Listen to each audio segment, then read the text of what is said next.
Hello, I'm Isaac Hayes III, founder and CEO of Fanbase. And right now, we're accepting investors in our $17 million round to revolutionize the future of social media. Today, for just $399, you can own 60 shares of stock in Fanbase at $665 a share. Go to startengine.com/fanbase and invest today. While the big platforms have grown too massive and disconnected from their users, Fanbase is building a platform where creators and users truly come first. We've already raised $8.6 million from everyday investors who believe in this vision, and now you can join them. This is your chance to invest in a social media tech company with over 1 million users that is disrupting media by allowing anyone to reach all of their following and monetize their content from day one. The market is changing, big platforms are failing to serve their users, and Fanbase is stepping up to fill the gap. Don't wait until it's too late. Invest now. Invest for yourself and your future. Go to startengine.com/fanbase and own the future of social media.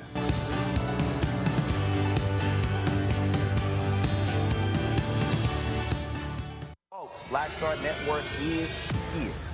Hold no punches. I'm real revolutionary right now.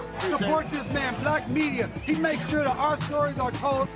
Thank you for being the voice of Black America, Roland. Stay black. I love y'all. All momentum we have now, we have to keep this going. The video looks phenomenal. See, there's a difference between Black Star Network and Black-owned media and something like CNN. You can't be Black-owned media and be scared. It's time to be smart. Bring your eyeballs home. You dig?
Today is Friday, March 14th, 2025, coming up on Roland Martin Unfiltered, streaming live on the Black Star Network. Boy, did Senate Democrats cave in allowing the Republicans' continuing resolution to go through so the government will not shut down. But guess what? A lot of Democrats across the country are ticked off at Democratic Minority Leader Chuck Schumer and the 10 other Democrats that voted with the Republicans. We'll tell you all about it. You'll also hear from House Democratic Leader Hakeem Jeffries. At one point, he was asked, should the Senate get new leadership? His response, next question.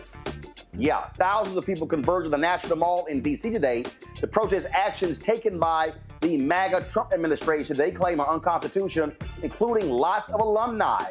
St. Augustine's University alumni are rallying to save the historically black college university in North Carolina. We'll talk with two members of the Save SAU coalition about their concerns regarding the factors they believe are causing the school's decline. The quest to force colleges and universities to classify college players as employees continues. I'll talk to an attorney representing college athletes against the NCAA, who said that, seriously, they drew legal precedents that compare college athletes to unpaid prison labor under the 13th Amendment's slavery exception. Yeah, they sure did. An organization is working to prevent opioid overdose deaths in black communities. We'll chat with an advocate who says access to life-saving medications is unequal. Plus, we'll show you a disturbing video in California that depicts a black girl being brutally attacked by a Mexican-American male student while onlookers, including a substitute teacher, stood by and did nothing. And the continuing erasure of black people and women continues by MAGA, this time in Arlington National Cemetery. It's lots to unpack, and it's time to bring the funk. I'm Roland Martin Unfiltered on the Black Star Network. Let's go. He's got it. Whatever the best, he's on it. Whatever it is, he's got the scoop, the fact, the find. And when it breaks, he's right on time, and it's rolling. Best believe he's knowing. Putting it down from sports to news to politics. With entertainment just for kicks, he's rolling. It's on go, roll, y'all. It's Roland Martin, yeah. Rolling with Roland now. He's funky, he's fresh, he's real, the best, you know he's Roland Martin now.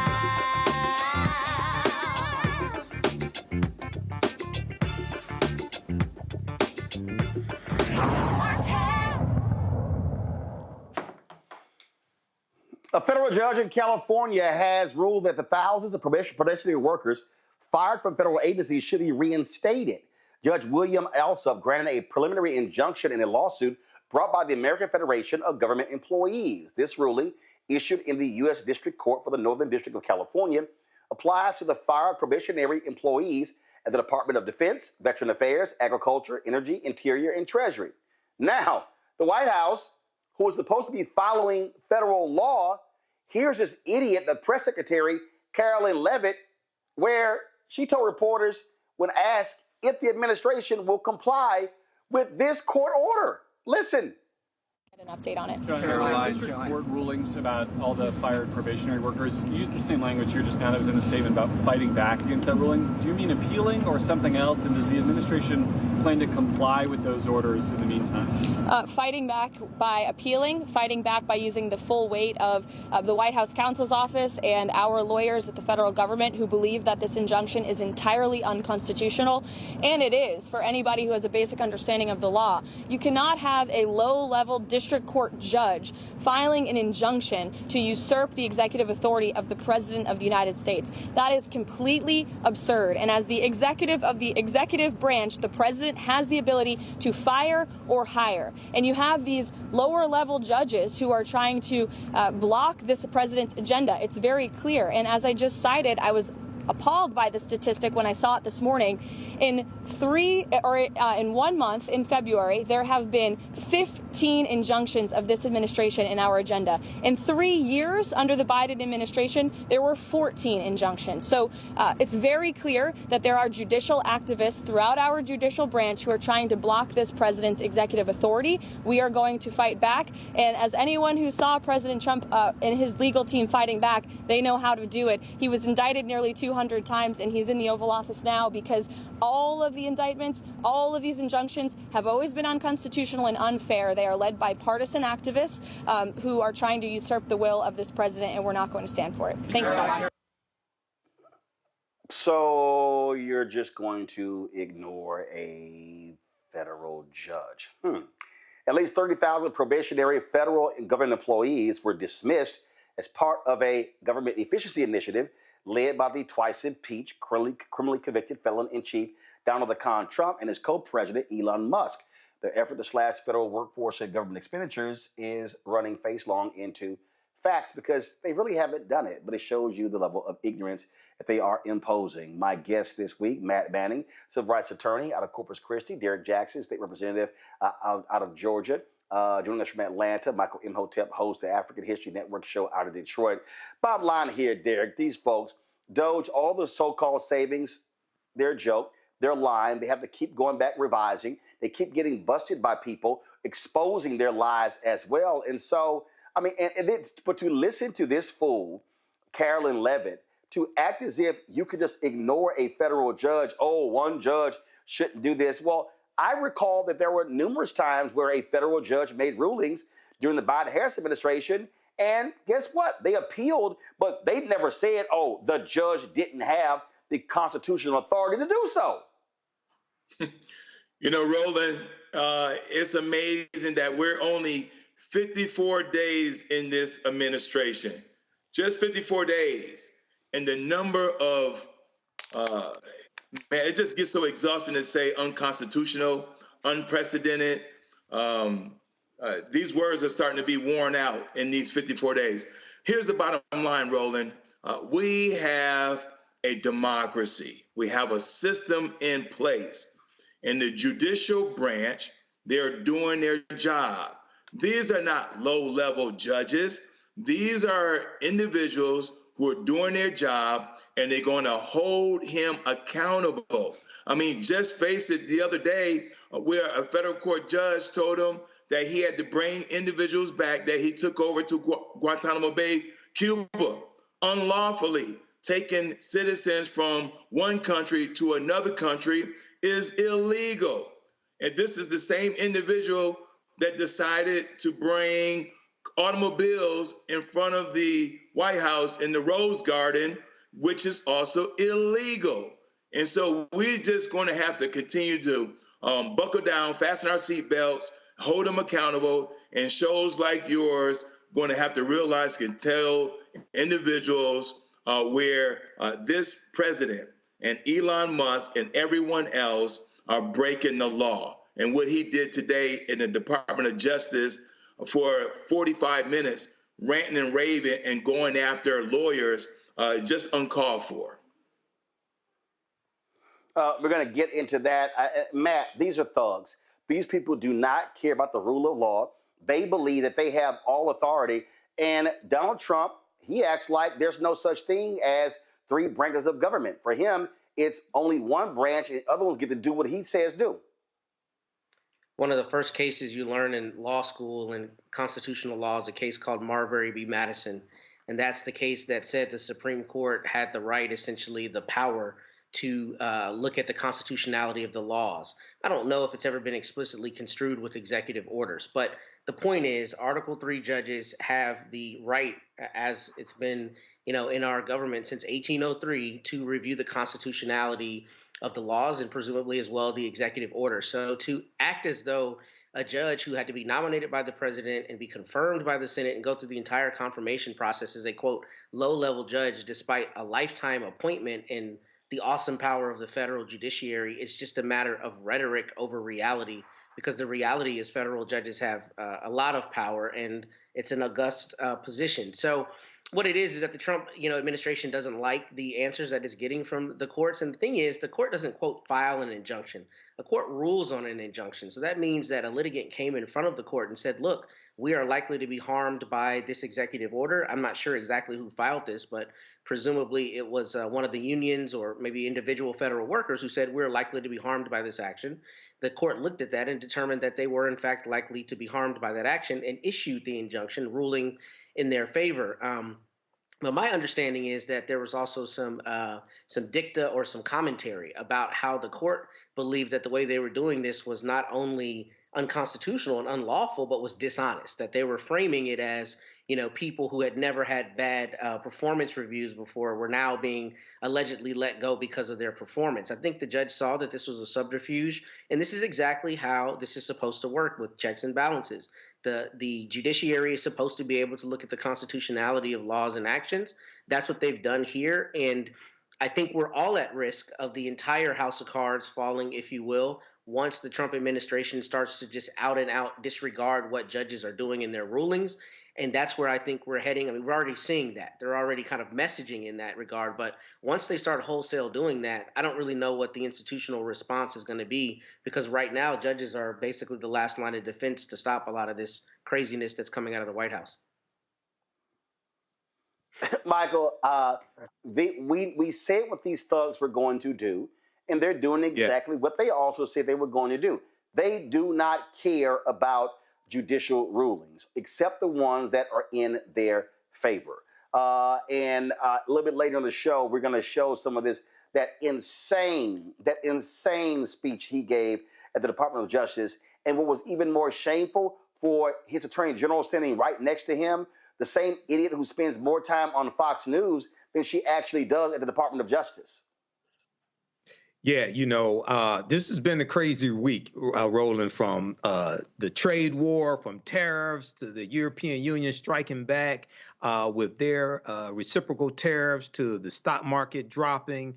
to these two rulings. Actually, two rulings came out yesterday, one from a federal judge in Maryland, and then also the federal judge in California regarding basically the same thing. Tens of thousands of people, federal employees being fired under DOGE from this government, and the judges are ruling that these people were fired basically illegally. They weren't given advance notice, and in a lot of cases, Matt is absolutely correct on this. In a lot of cases, it's said that they didn't perform well, but their last performance review said that they were doing exceptionally well.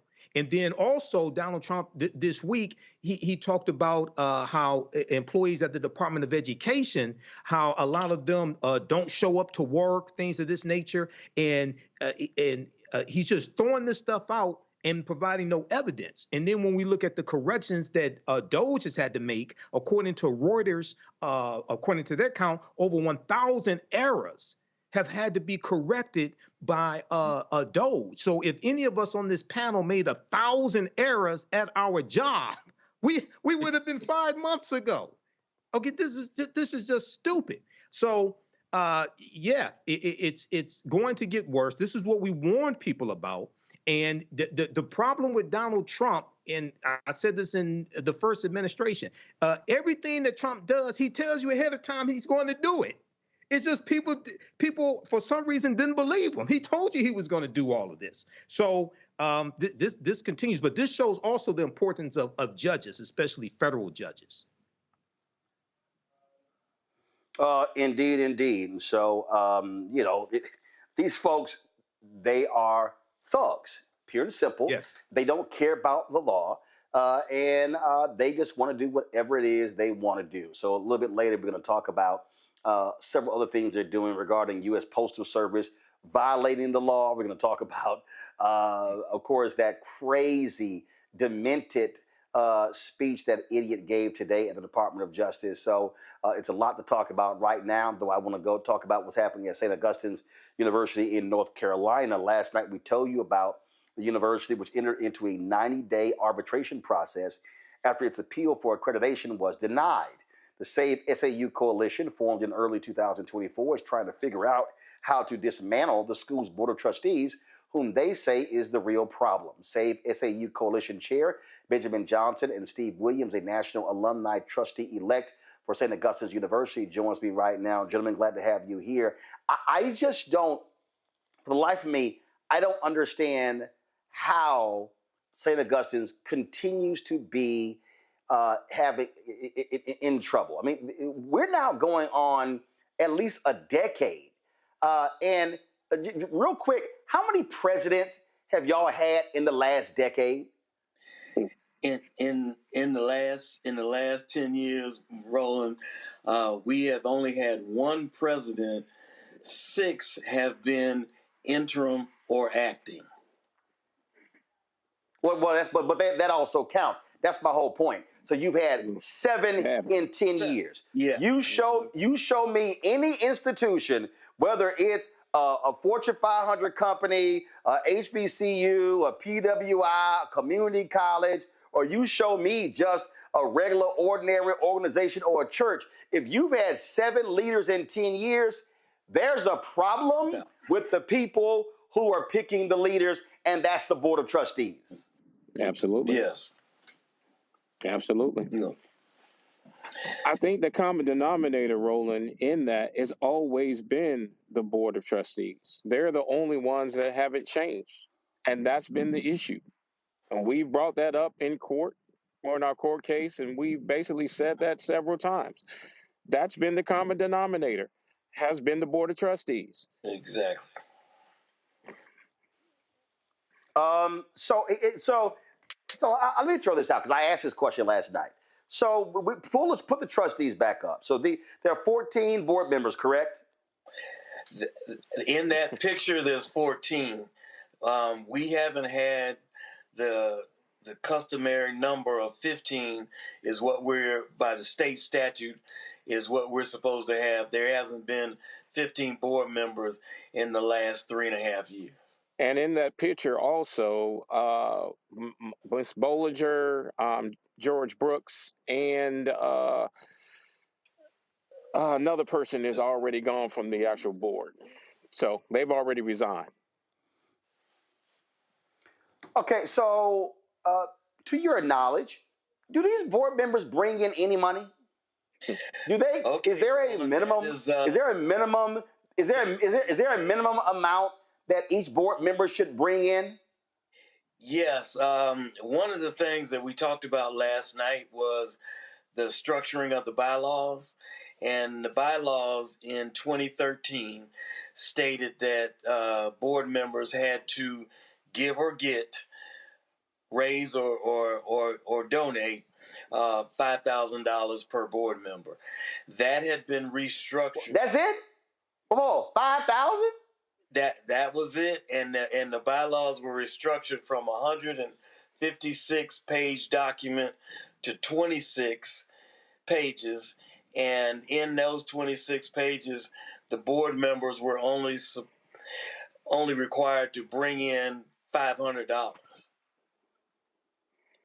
Whoa, stop! It went from 5,000 to 500.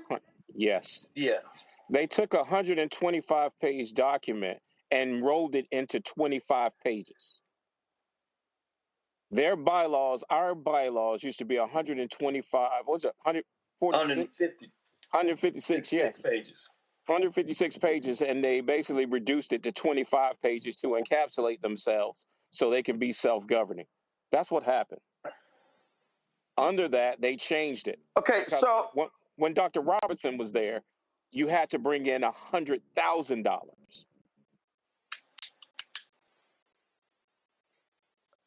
Okay, so okay. Here's the next question: who picks the board of trustees? With the situation that we have now, the board chair has been selecting board members, and they are. Hold on, no. Again. Hold on. So let me just. Okay, so first of all, I'm wearing a Texas A&M University shirt. Texas A&M is a state university. The governor picks the board of regents. That's how it happens. St. Augustine's is a private university. Okay, exactly. So is there a governing entity over the board? Is there? I mean, or does the board just do whatever the hell they want to do, and they just self-govern? Basically, that's what they're doing, Roland. When they reduced when they changed the actual bylaws, that's what they did. They reduced it to the point of them being self-governing and basically them being able to, have carte blanche on what they wanted to do with the university without any oversight or anything. Any oversight or management, period. Okay, so explain to me how the university has gotten into such a bad state of affairs financially. I detailed last night how St. Augustine's got $35 million from the federal government during COVID, $19 million in Cap 1 forgiveness. That means a loan not being paid back, and an additional 15 million. So what the hell happened? Well, Roland, I will say this is that in the Sachs report, in reviewing in the Sachs report, they showed up that there was $10 million unaccounted for. There were 4 items that were brought up in regards to financial management, fiscal malfeasance, fiscal misfeasance, and there was a 4th one, all financial. And in this process in the last 2 years, there were 3 more that were added in regards to just overall governance.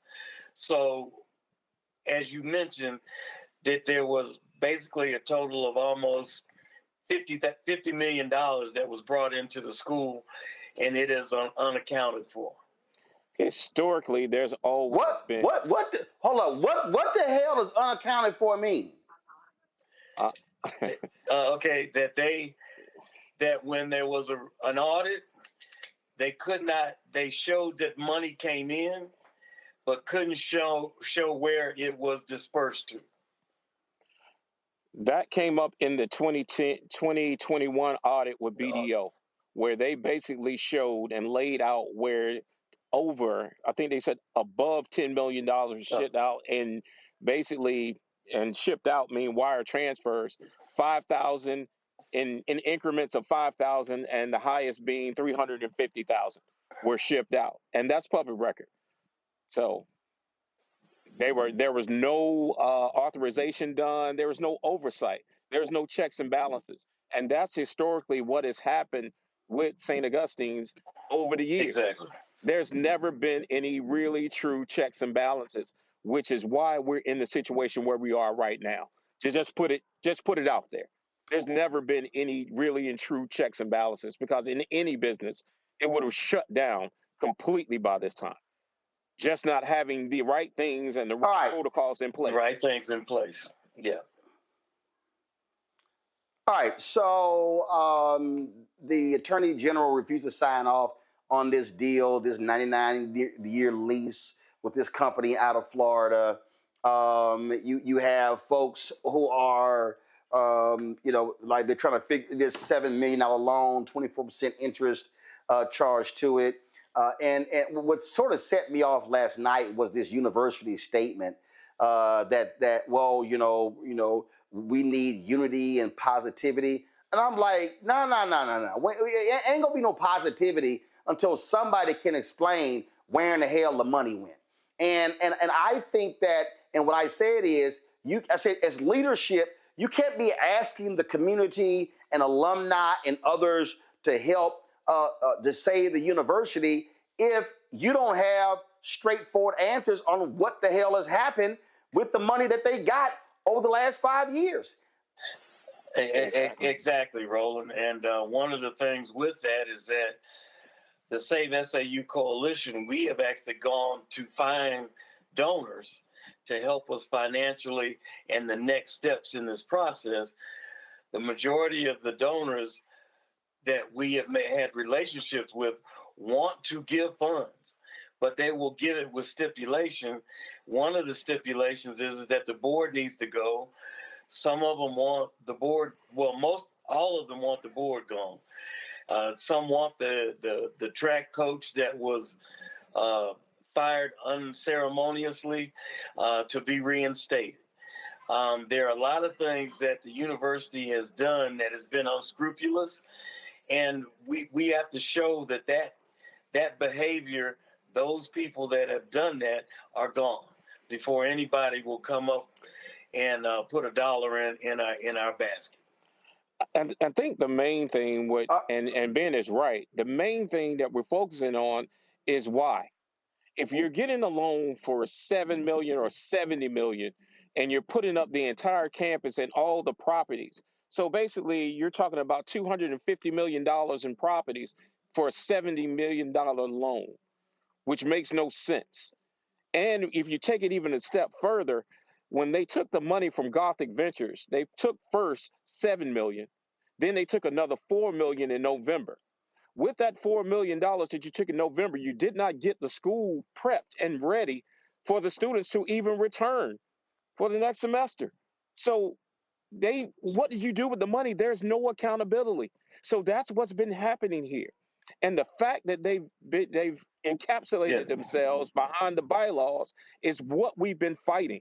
Because real and true merit, they don't have checks and balances. They don't show any receipts, but they still come back to alumni asking for money. Nobody wants to give to a black hole, period. Exactly. And Roland, one piece in talking about the changes in the bylaws. And they made the changes to the bylaws. One of the things that they did is that they created an executive branch and a member branch. And they were able to serve 2 4-year terms. If they became a member of the executive branch, their 4-year terms started over again. So we have board members who have been on there 12 to 16 years. And wow. About a common denominator, and not only a common denominator, but these are they have staying power because they have manipulated the bylaws so that they could stay. And in our lawsuit, we talked about that the Board of Trustees was using the university as its own piggy bank. Absolutely. Questions from our panel. Let me go to Matt Manning first. Yeah, so my first question is, what role, if any, does the North Carolina General Assembly play in the governance of St. Augustine? And is there a possibility that the General Assembly can come in and abdicate some of the board's powers? I know we've seen that in other states, and frankly, it usually works against the benefit of the university. But I'm wondering if there's any kind of mechanism like that here that y'all are aware of. Well, because we are a private institution, we have to adhere to the 501c3 statutes for an educational institution. So the powers and the enforcement powers all lie with the Attorney General's office. Yeah.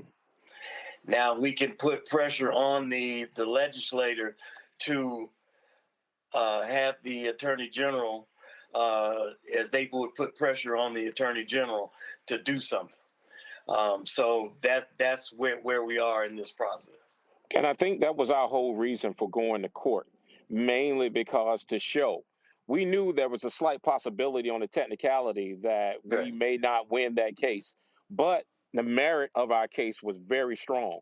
So we took that chance. And basically we lost because of statute. And the statute is you have to be a sitting board member to bring a case forward. Now, me being the actual trustee elect that they haven't seated, and because they knew once they sat me, then this lawsuit would move forward. That's all I can safely assume. But at this point, that's what we've been fighting against. And even the judge, once she saw the merit of the case, she was definitely saddened because she had to side with the statute. But this is what she said openly. This is the part that I hate the most. We're losing because of statute, not because of the merit, period. Derek. You know, my question was very similar to Manning's, but since it was asked, let me shift it in a different perspective because as a legislator here in Atlanta, we had a similar situation with Morris Brown College. Morris Brown College was unaccredited for nearly 20 years due to financial mismanagement of funds. So what are the next steps for you all while this litigation process is underway? Well, the first piece where we are now is we're not able to do anything until the board is gone. We are still pushing that piece. In the meantime, we have looked at other models of schools like Talladega, Morris Brown, Bennett College, to see what they did in order to get accreditation. And as you mentioned, Morris Brown, it took them 20 years to get their accreditation back. It took Bennett 10. Talladega was able to maneuver and manipulate not to lose its accreditation, but to get a fresh start, which took them 3 years.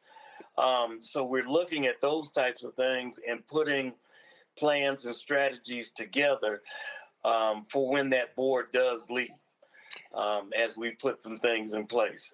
As Ben stated, we're strengthening our actual strategic plan, and we're shoring that up. So as Ben stated that, but additionally, we've already been having conversations with various partners, community partners, other university partners that all say the same thing. Once this board is dissolved, then they would come in and they will be willing participants in helping restore St. Augustine's to its the betterment, basically, and to the future.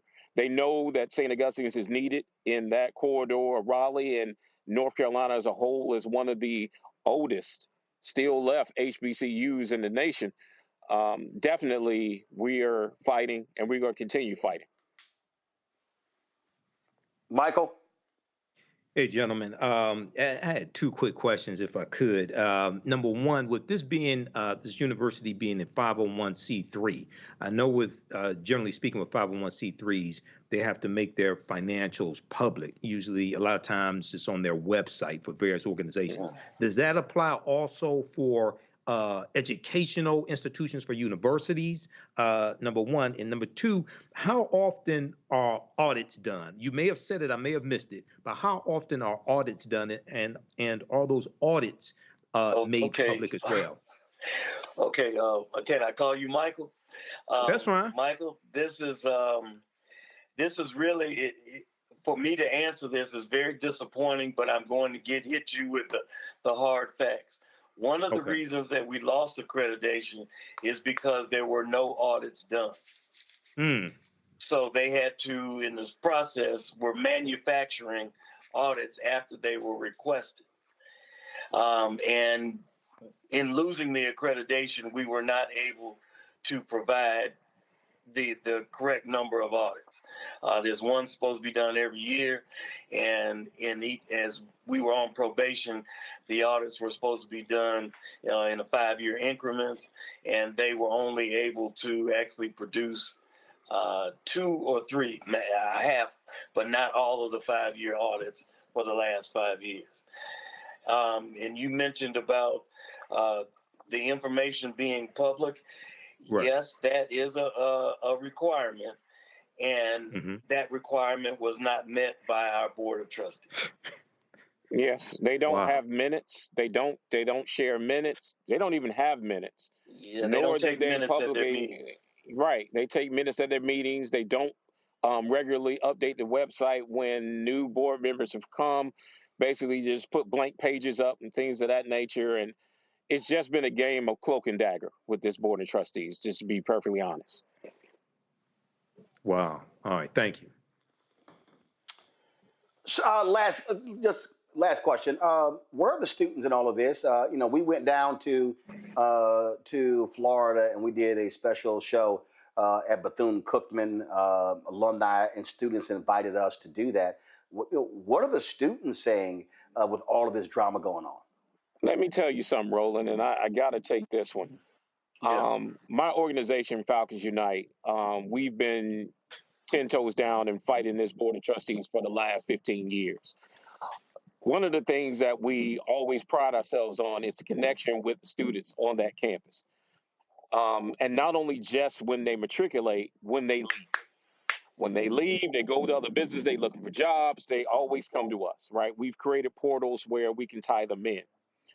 Through this process with this administration and this board of trustees, we've had professional therapists that are a part of Falcons Unite give free time. It's been hard. I can tell you, it's been nights where I've been fired up and everybody's on a call fired up. Students have experienced PTSD, trauma. These students have been basically just beat all over and dragged publicly by this administration. And it's sad. It's sad, and I don't know how anybody can sit up there and say they love the university and doing the best when basically your best and brightest you're treating like homeless people. You're basically just not even treating them with any kind of respect or dignity. And it just gets worse. I mean, you even we had to give one of the actual professors, and I have to say this, they were losing their livelihood, not being paid. One of them almost unalived themselves, and luckily we had a therapist on call that basically made that call and stayed online with them till he got to the proper help arrive. This is traumatic, and we keep saying this. We keep making calls. We know it's an open investigation with the AG, but at some point, something has had to happen. Somebody has to have some form of empathy to see that the common denominator that's being hurt in here are the students. You can take alumni out the way. The common denominator that's being hurt are the students. And to me, that's most important when you're talking about a university and building it back. Yes. When is the next board meeting? When is the next board meeting? Oh boy, we don't know if If we don't know, the short answer is we don't know, but because they have the board members have changed so much, and we don't know if they've had electronic board meetings or because they've split this process where they got an executive board and a member board. We don't know. We have made inquiries as to, when is the next board meeting, and we have been not given an answer. We've asked about the students, how many students are there, what can we do? We don't know the number of students that are currently there on campus. They've gone to virtual learning. The only thing that we get more information from SACS than we do from the institution itself. In a normal process, Roland, they were supposed to, on the website, show when their meetings are. That's the transparency that's supposed to happen. None of that is there. And that isn't happening. That hasn't happened for a while. All right. Well, we hope to get some additional answers from university leadership and this board, and so we'll certainly stay on top of this. Gentlemen, we certainly appreciate it. Thanks a lot. Okay, right, and thank you for having us. Thank you. Folks, going to a break. We come back. We're going to talk about attacks, the effort by Donald Trump, Elon Musk, to now take over the U.S. Postal Service, even though there's an actual law that says they can't. Lots for us to break down. Also, 11 Senate Democrats vote with Republicans on the continuing resolution to keep the government open. And man, a lot of people are hot. We'll talk about that. We'll show you who they are. And we'll also show you what House Democrat leader Hakeem Jeffries had to say. Was not a resounding, support for his fellow Brooklynite Senator Chuck Schumer. That's next. Folks, don't forget to support the work that we do. Join our Bring the Funk fan club. Our goal is to get 20,000 of our fans contributing on average $50 each a year. That's $4.19 a month, 13 cents a day. You want to support us via Cash App, use a striped QR code. This is the QR code right here. Just point your phone to it. You can click the Cash App pay button to contribute. If you're listening, go to blackstarnetwork.com. You can also, of course, send your check and money order, P.O. Box 57196, Washington, D.C., 20037-0196. PayPal is R Martin Unfiltered, Venmo RM Unfiltered, Zelle, Roland at RolandSMartin.com, Roland at RolandMartinUnfiltered.com. We'll be right back. We begin tonight with the people who are really running the country right now. Now, Trump is often wrong and misleading about a lot of things, but especially about history. Donald Trump falling in line with President Elon Musk. In the wake of the unsettling news that MSNBC has canceled Joy Ann Reid's primetime show, The Readout, Roland Martin and the Black Star Network would like to extend an invitation to all of the fans of Joy Ann Reid's MSNBC show to join us every night to watch Roland Martin Unfiltered, streaming on the Black Star Network for news, discussion of the issues that matter to you, and the latest updates on the twice impeached, criminally convicted felon-in-chief Donald Trump and his unprecedented assault on democracy, as well as co-president Elon Musk's takeover of the federal government. The Black Star Network stands with Joy Ann Reid and all folks who understand the power of black voices in media. We must come together and never forget that information is power. Be sure to watch Roland Martin Unfiltered weeknights, 6 p.m. Eastern at youtube.com/Roland S. Martin or download the Black Star Network app.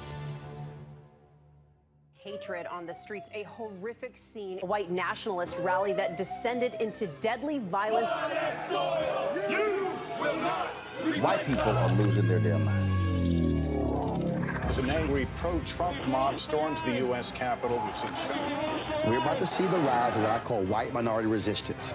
We have seen white folks in this country who simply cannot tolerate black folks voting. I think what we're seeing is the inevitable result of violent denial. This is part of American history. Every time that people of color have made progress, whether real or symbolic, there has been what Carol Anderson at Emory University calls white rage as a backlash. This is the rise of the Proud Boys and the Boogaloo Boys. America, there's going to be more of this. Here's all the Proud Boys, guys. This country is getting increasingly racist in its behaviors and its attitudes because of the fear of white people. The fear that they're taking our jobs, they're taking our resources, they're taking our women. This is white fear.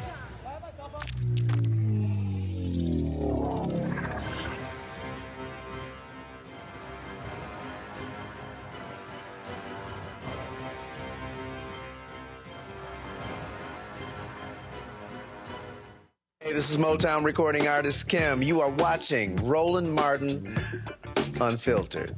That boy, he always unfiltered though. I ain't never known him to be filtered. Is there another way to experience Roland Martin than to be unfiltered? Of course he's unfiltered. Would you expect anything less? Watch what happens next.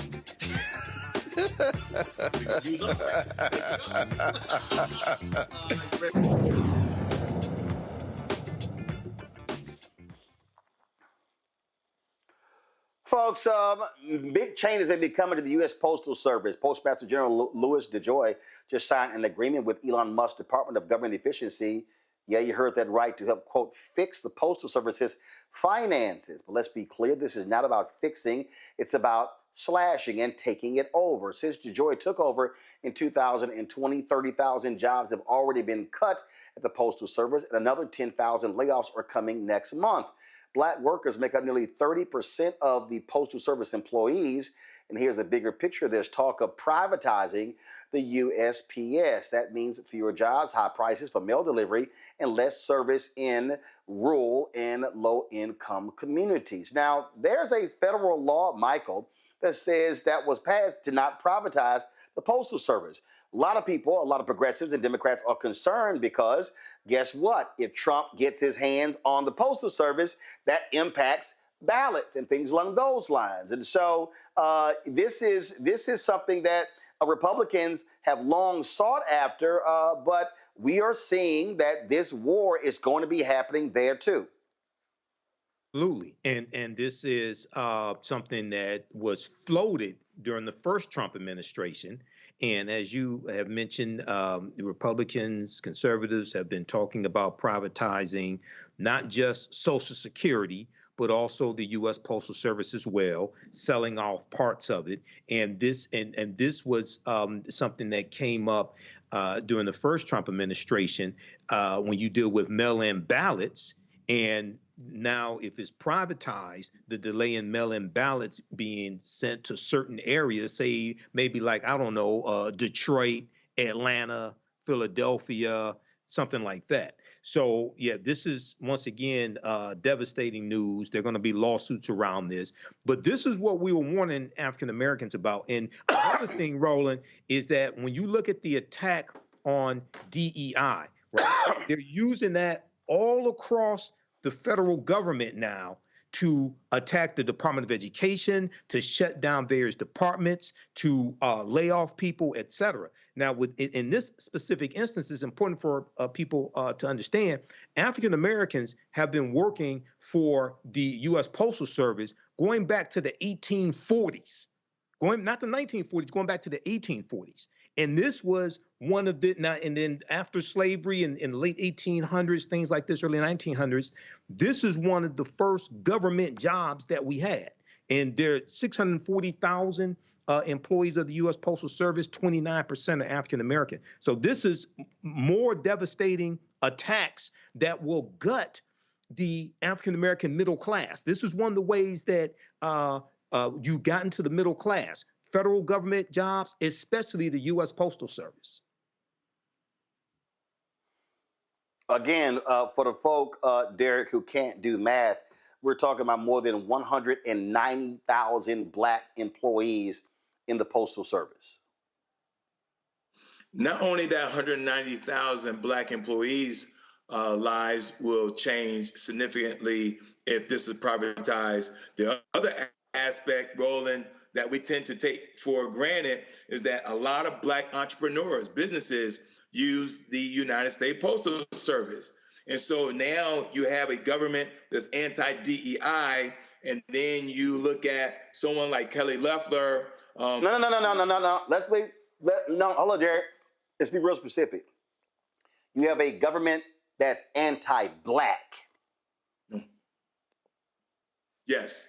Go ahead. No, Roland, you're exactly right.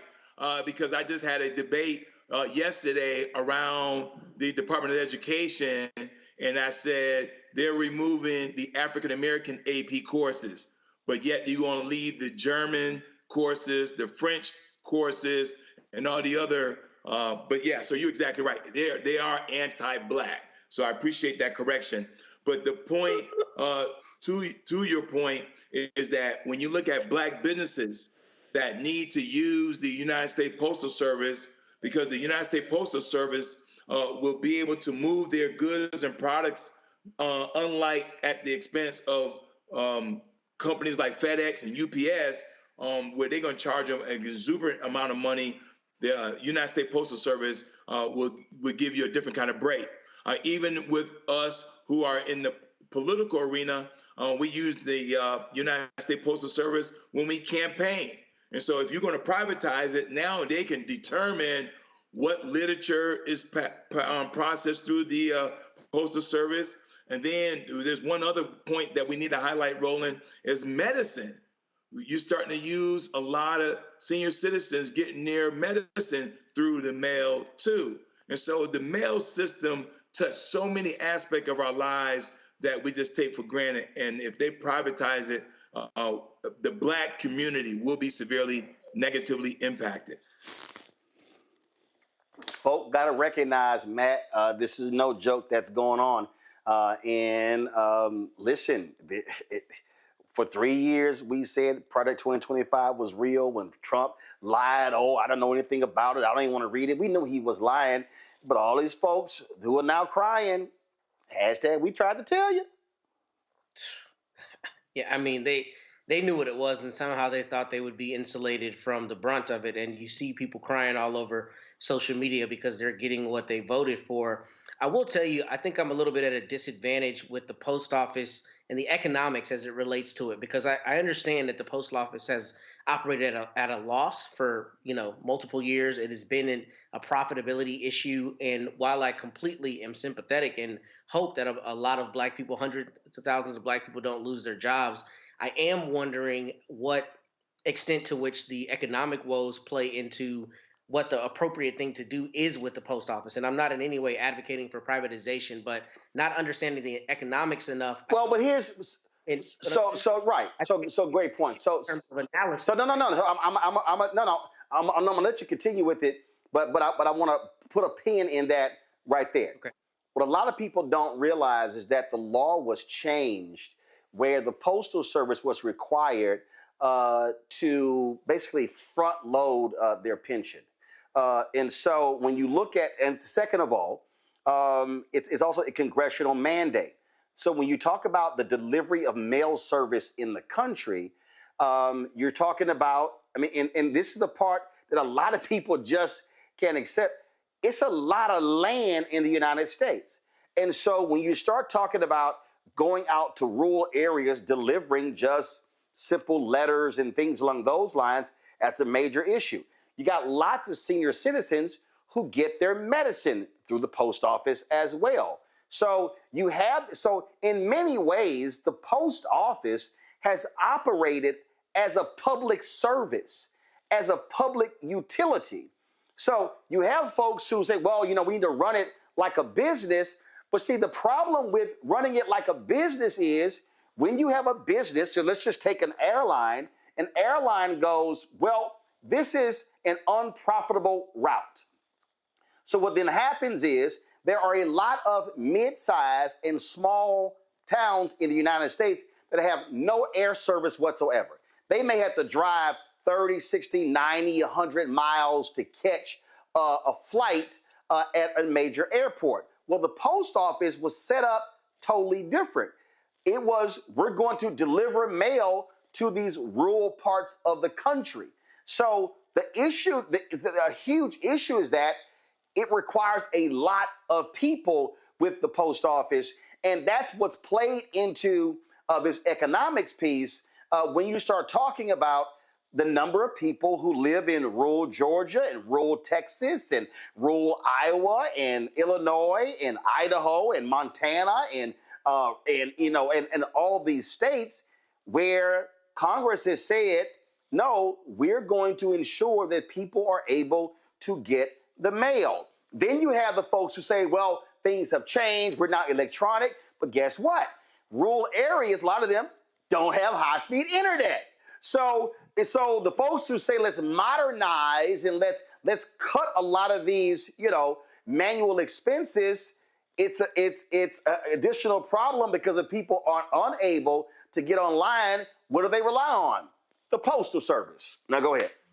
Yeah, I mean, look, I'm not advocating for privatization. I'm just readily admitting I don't know all the economics. I got you. I think when we talk about the post office, that's a lot of the problem because all you hear is about cost overruns and issues not making or at least making a profit. So I think one that kind of makes it difficult for people to fully understand why privatization would be a bad thing. I love that you framed it as a public service because that's exactly what I think of as the post office, being. And I think it's a question of how does it need to be reformed, maybe even via congressional mandated through a congressional law to make it such that it is not characterized essentially as a quasi-governmental business that's not running a profit, because then it's easy to get the rhetoric around that we need to get rid of it or privatize it because it's a business that's not meeting its financial goals. But outside of all of that, I would say as it relates to the post office, you see that Louis DeJoy is here. And it's interesting because he's kind of ridden under the radar through the Biden administration because he was a Trump appointee. But I'm sure that this is something that the Republicans have been looking to do for a long time. And he's just kind of laid in wait. And now to your point about Project 2025, they're able to enact a plan that they knew was coming. But I do think that, at least in the political context, for Democrats to edify people like myself and others, they need to explain why the post office is not only a public good, but how it can be reformed to continue to serve that public good, but not be an easy thing on the chopping block as it relates to, cost overruns and the financial piece of it. Right. And Roland? So here's something here. So in fiscal year 2024, the Postal Service lost $9.5 billion. And they say they don't expect they're gonna make a profit. They're gonna break even in 2025.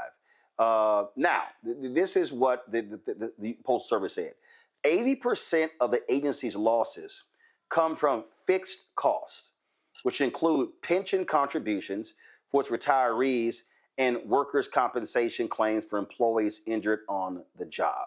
All right. Now, here's the issue: when all of a sudden, when they try to raise prices, oh my God, members of Congress lose their minds. People actually go crazy.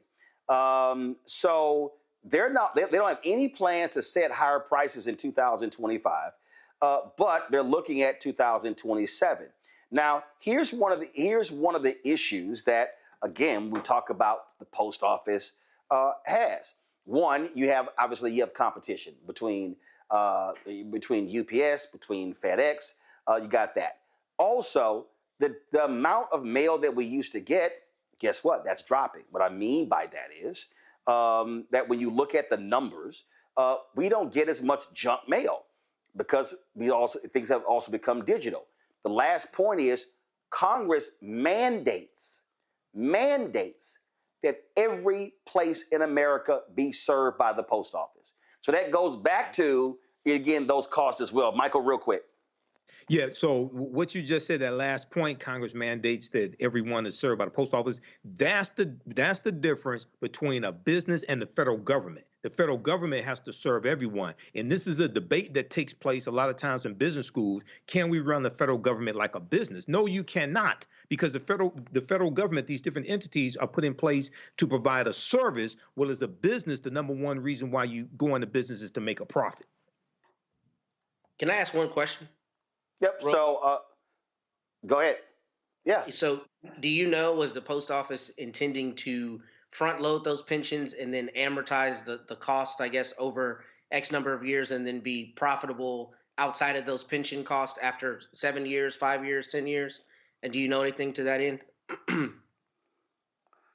Let me, actually, I'm gonna address the healthcare piece. 1 second. Let me pull this up. Because then again, this is one of the things that it happened a few years ago. So this is a piece right here that it was called "How Congress Manufactured a Postal Crisis," So in 2006, Congress passed a law that laid out massive cost on the Postal Service. So this is 2006, the Postal Accountability and Enhancement Act, it required the Postal Service to create a $72 billion fund. This is a piece from the Institute for Policy Studies. It required the Postal Service to create a $72 billion fund to pay for the cost of its post-retirement health care costs 75 years into the future. Gotcha. Okay? They say here, this burden applies to no other federal agency or private corporation. So as a result, if you're having to pay health for the next 75 years, you're going to be running a deficit. So it's not like, oh, we can pay for the next 50 years. No, 75 years. So this is what some have described as Congress passing such a law that is one of the reasons why when you look at the current numbers, why it says, oh, they're losing money because they had to set aside $72 billion. And so that's part of the issue here. And so between that, you have pensions as well. All of these things combined that you have to deal with. And look, the reality is when it comes to pensions, these are people who took lower salaries for a number of years based on the promise of having a pension, and now you got to pay for that. What happened with a lot of publicly traded companies? You had a lot of these companies that owe a lot of workers pensions. You know what they started doing? Whacking their pensions. And so all of a sudden, you start screwing the people who you promised pensions once they retired. So it's a lot of stuff. So Congress, as opposed to complaining and all these hearings, needs to also learn to accept the role that they played in creating a huge problem. Jason, let's go to our next story. We'll talk about NCAA. And of course, the NCAA is having some major changes. You got NIL, you've got court rulings now having to pay players. I mean, it goes on and on and on. So as a result, the NCAA is constantly in court. They are under assault left and right. It's also from their own making. Okay, I mean that's just what they've created this big problem because they were so arrogant and they were taking so much money and keeping it and paying big salaries. So in July, the U.S. Court of Appeals, the Third Circuit, rebuked the NCAA for what they call an offensive race-related argument in a case called Johnson versus NCAA, which compared college athletes. Listen to what I'm about to say, y'all. They compared college athletes to fellow students employed in work-study style programs. The NCAA argues that college athletes should not be treated with the same employee rights and protections as student ticket takers, student seating attendants, and student food concessions workers at NCAA contests. Instead, the NCAA relied upon a legal precedent comparing college athletes to unpaid prison labor under the 13th Amendment's slavery exception. Attorney Paul McDonald joins us right now. Paul, glad to have you on the show. I'm sorry, they used the slavery exception in the 13th Amendment? So are they saying that athletes are slaves or inmates? Well, for all intents and purposes there, I think it's instructive to read exactly what the Third Circuit said. And this Third Circuit said, we disagree with the comparison of college athletes to prisoners and refuse to equate a prisoner's involuntary servitude as authorized by the 13th Amendment to the longstanding tradition of amateurism in college athletics. So that's exactly what the Third Circuit said about it. So they knew exactly what the NCAA was trying to do. They were using a case called Van Skyke v. Peters. And in the case of Van Skyke v. Peters, I'm sorry if you lost me there for a second. You had federal prisoners who... No, we got you. Go ahead. All right. They had federal prisoners who said that under the FLSA, the Fair Labor Standards Act, that they should have employee rights, minimum wage, so on and so forth. But the court in that case, Van Skyke v. Peters, said because of the slavery exception, because as part of your conviction, as part of your sentence, you can be made to do an involuntary servitude, then you can't be an employee.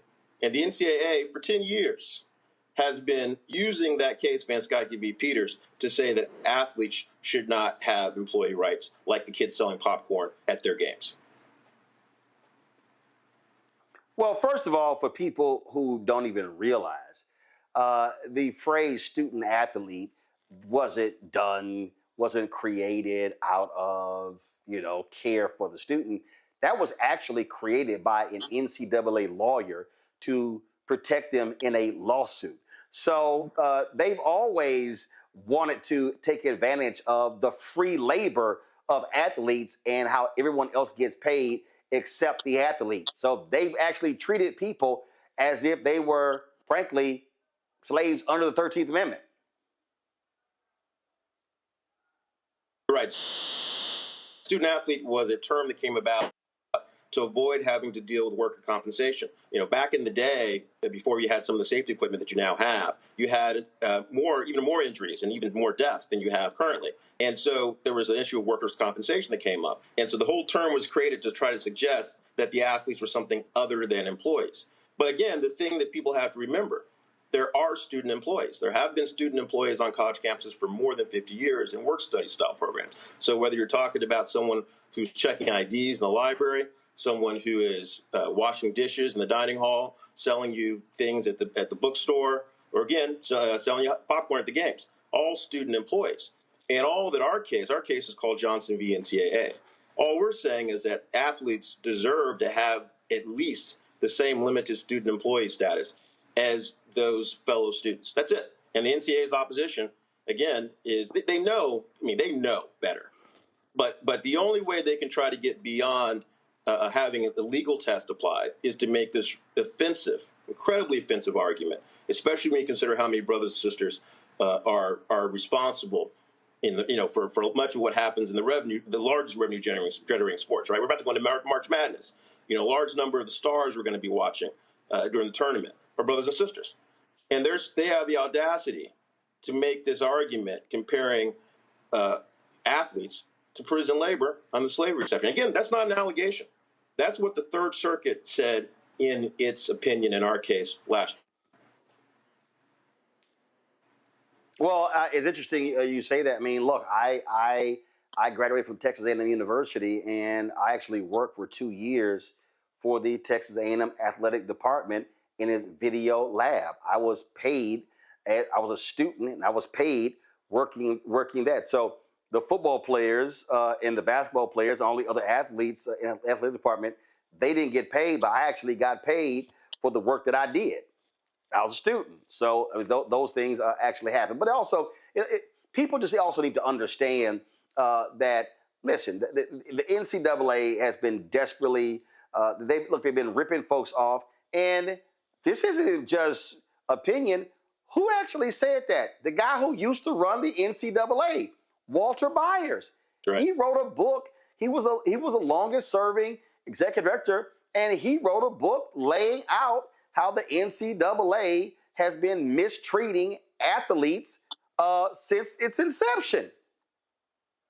Yeah, and it's what's interesting today. So now what they're trying to do, they're trying to go to Congress and get the Congress to give them some type of an exemption. Well, a couple of exemptions. The one that's really relevant to our case, they're trying to get an exemption to say that athletes can't be employees. Again, they know full well that there are student employees. So that exemption they're trying to get from Congress, frankly, violates the Equal Protection Clause, because you can't have two sets of students who essentially are the same. Arguably, athletes meet the criteria much more than the kids selling popcorn at their games, right? There's more control. I mean, I think people sometimes forget athletes are the most controlled students on any college campus. And another way of looking at it, consider this. An athlete has to schedule his or her classes around practice times, right? Whereas if you're in work study, your supervisor is required to schedule your work assignments around your class choices. It's a completely different situation. One, the work study student still gets academic benefits from the university. The athlete has academic burdens. Okay, so the athletes clearly meet the standard more. And so if you're going to try to single them out in legislation to say they shouldn't have these same rights, you have an equal protection problem. But the NCAA is trying to do that. They're also trying to get an antitrust exemption, which makes no sense. I mean, if antitrust exemptions made sense, then big tech, big pharma, big oil would have them. Instead, what they ought to do is acknowledge that these athletes are student employees and collectively bargain with them, just like anyone does in any other sport in this country. But they refuse to do that, at least so far. That's because they're trying to protect that huge cash cow so they can keep making the huge, huge salaries. I'm glad you brought that up, because one of the things they always say as to why they somehow can't give the athletes or recognize athletes should have the same rights as the students selling popcorn at the games or someone like yourself who worked in the athletic department. They try to say, oh, we can't afford it. Now, besides the fact they can't afford it is not a legal, legal defense. It also happens to be untrue. Right now we have, people talking about populism in politics, and people have different definitions of what that means, right? But at its core, I look at it in terms of how it's applied here, or should be applied here. You have coaches who are being overpaid. You have extravagant expenditures on facilities you don't need.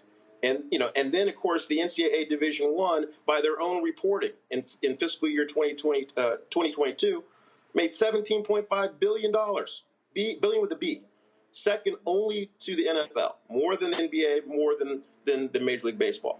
And so they have the audacity to come in front of Congress and say, oh, we need you to bail us out because we can't afford to have these athletes making $15 an hour like their friends down the hall from in the dormitory, because it's going to bankrupt us. No, all you have to do is reallocate some of the money you've been giving to all the adults, reallocate some of the money you've been spending on laser tag and other things that aren't unnecessary in the athletic department, and then to the extent that you have smaller schools, after they've done all of that, subsidize them, just like the NBA does the WNBA, or you have luxury taxes in some pro sports. And that takes care of the problem. You can do all of this budget neutral, no cost. But they, to your point, they don't want to give up the big money they've made. Because I'm old enough, and I think you and I are probably comparable in age, I'm old enough to remember when college coaches didn't make all this money. Now you're talking about what Kirby Smart making $13 million at Georgia. If you cut his salary, 15%, you could afford to pay almost every athlete on that campus a fair wage that then would not require their parents to send them beer money on the weekends. And the one last thing I'll say about it, just so people understand this, what I'm talking about is not that the athletes would only be paid hourly wage. We're talking about base salary for everybody. If you still have individual popularity, you would get NIL on top of base salary. If you're in a sport that generates a large amount of revenue, you get revenue sharing going forward. So it's not an either or proposition. It is an and also. Well, indeed. Well, Paul, we surely appreciate you joining us. Thank you so very much, and keep us abreast of what happens in this case. Yeah, thank you, and good luck to everyone with your brackets. And just remember, as you're watching these games, that obviously are going to captivate us for the next 3 or 4 weeks, I guess. Just remember that they literally went there and said that the athletes are comparable to prison labor under the 13th Amendment slavery exception. They did that. Thanks.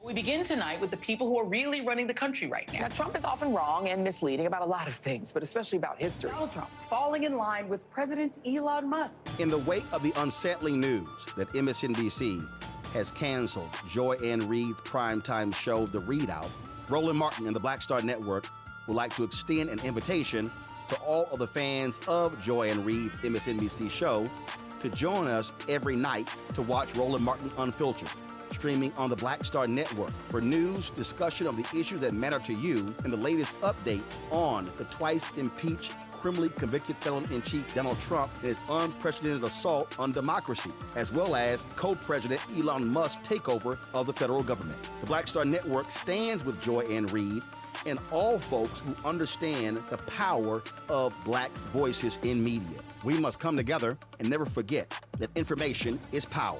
Be sure to watch Roland Martin Unfiltered weeknights, 6 p.m. Eastern at youtube.com/Roland S. Martin or download the Black Star Network app. This week on the other side of change. We're digging into the immigration crisis that's happening here right now. It can impact each and every one of us. We're going to break down the topic of this constitutional crisis that is being led by the Trump administration and what you, as ordinary citizens, can do to speak up and speak out to fight back. This is The Other Side of Change, only on the Black Star Network.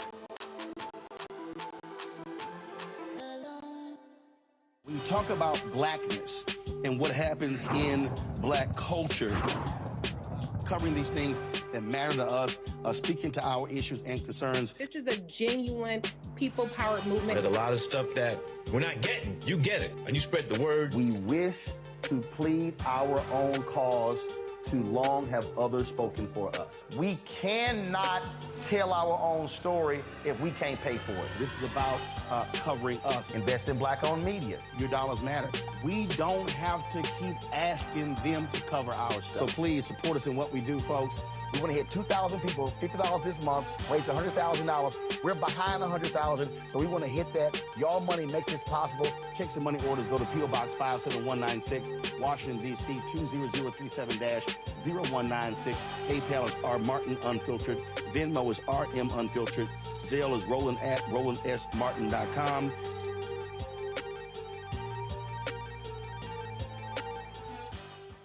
I'm Deborah Owens, America's Wealth Coach. Next on The Black Tape with me, Greg Carr. There's a lot of talk about the inevitability of another civil war in this country. But on our next show, we'll talk to a noted author and scholar who says we're actually in the middle of one right now. In fact, Steve Phillips says the first one that started back in 1861, well, it never ended. People carrying the Confederate flag, wearing sweatshirts saying MAGA Civil War, January 6, 2021, stormed the U.S. Capitol, hunted down the country's elected officials, built a gallows for the Vice President of the United States, and to block the peaceful transfer of power within this country. On the next Black Tape, here on the Black Star Network. This is Tamala Mann. And this is David Mann. And you're watching Roland Martin Unfiltered.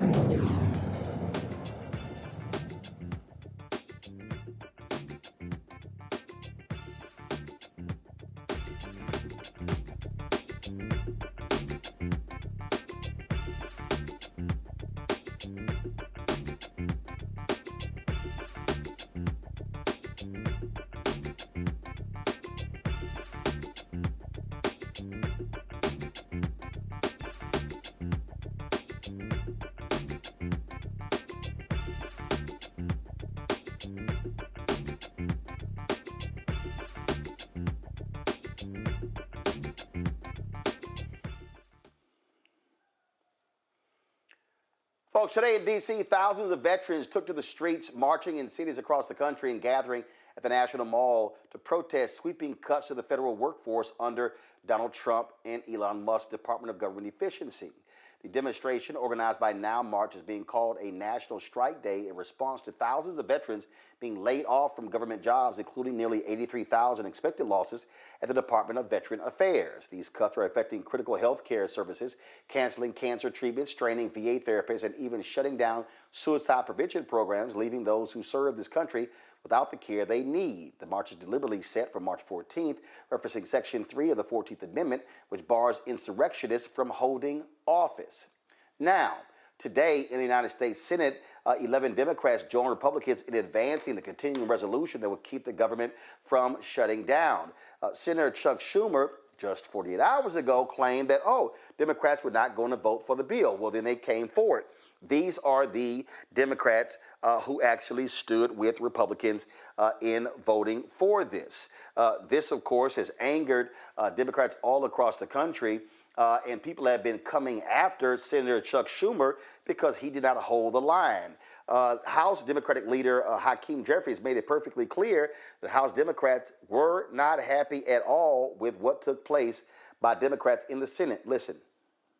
House Democrats remain strongly opposed to the partisan Republican spending bill that will hurt families, hurt veterans, hurt seniors, and hurt the American people. It is a false choice that Donald Trump, Elon Musk, and House Republicans have been presenting between their reckless and partisan spending bill and a government shutdown.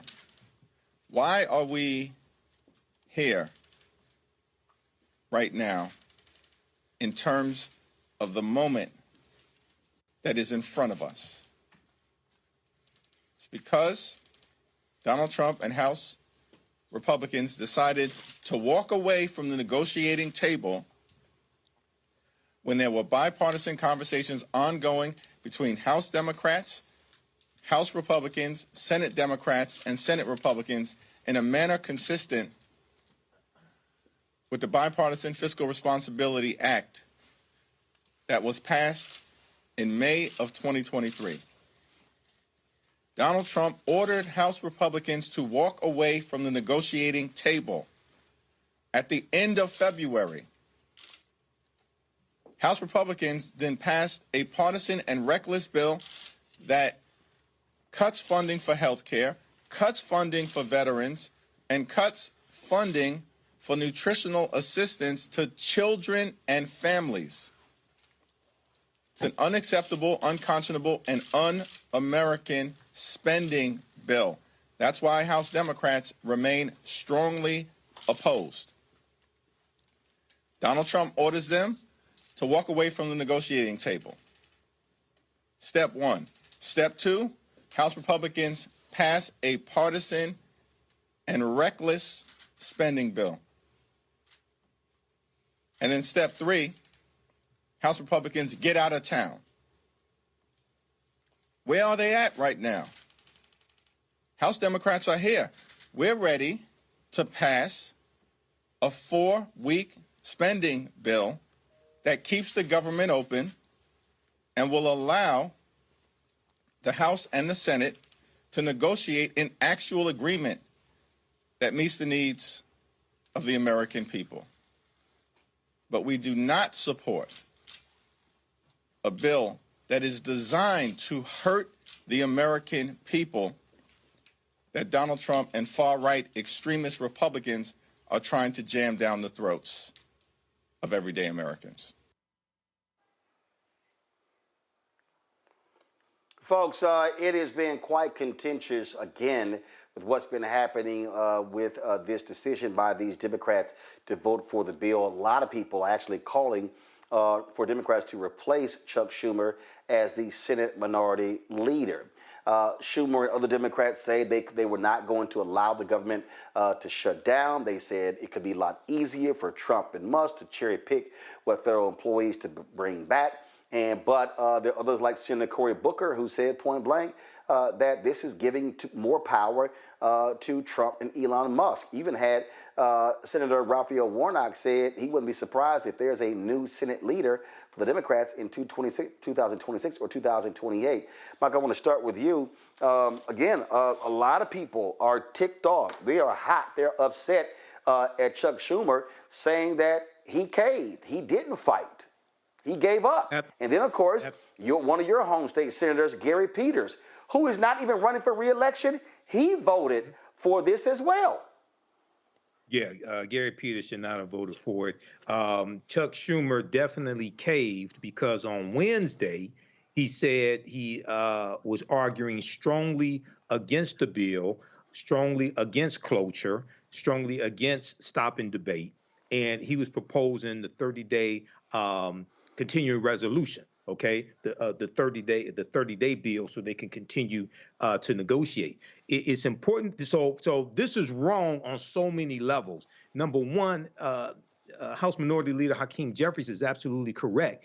Donald Trump told House Republicans to stop negotiating with House Democrats, okay? So House Democrats were totally pushed out of this process, and that's why 213 of them voted against this in the House, okay? And this is what they were saying. This is what Alexandria Ocasio-Cortez was talking about last night on Jake Tapper's show on CNN. So, and then in the Senate, there's a disconnect, and you're going to see this. You're going to see this really explode.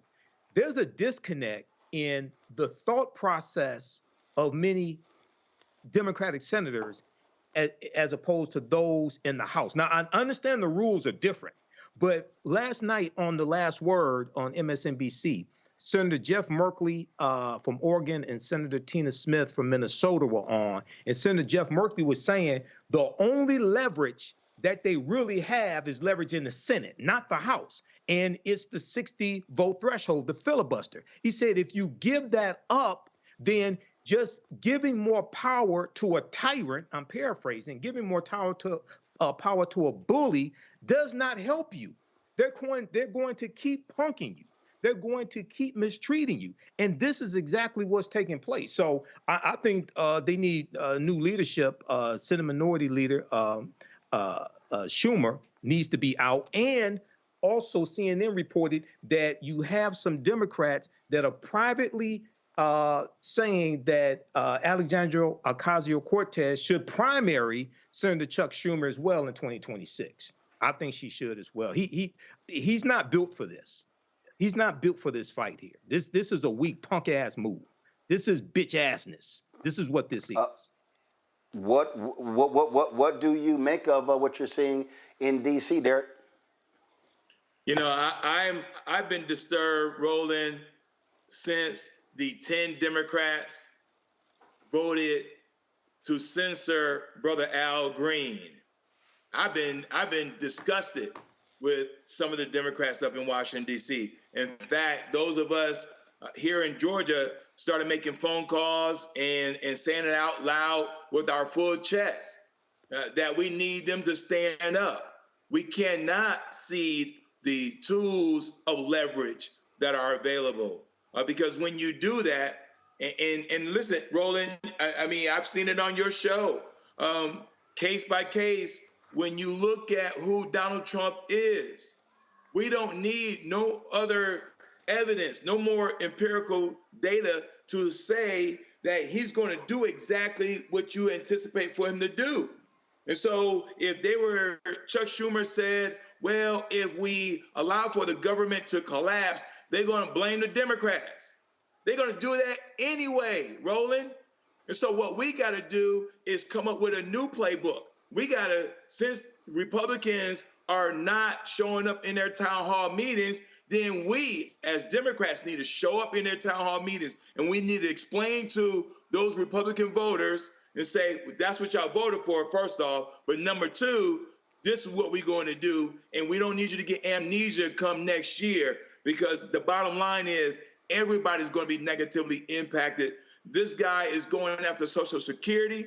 He's going after Medicaid. He's going after Medicare. He's going after those third rails that we typically just did not touch. But by Chuck Schumer making the move that he did and them other Democrats in the Senate that voted along with him, then they need to understand that they're going to be blamed for this, because they're going to say, well, the Democrats believed in our philosophy. They voted with us. And so they understood that we're going to impact Social Security. They understood that we're going to impact Medicaid and Medicare. And we all know the devastation that's going to occur when you do that. I never understood the thought process, Matt. They're going to blame you anyway. So you fight for as much as you can get, and you don't give up, especially when you have the power to filibuster.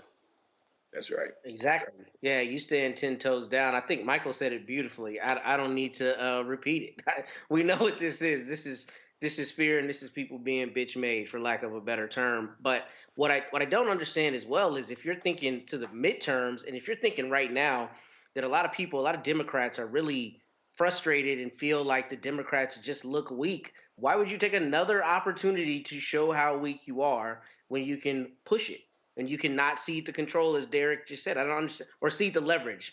Because here's the thing that we see Republicans do 100% of the time: exercise whatever point of leverage that they have with no remorse.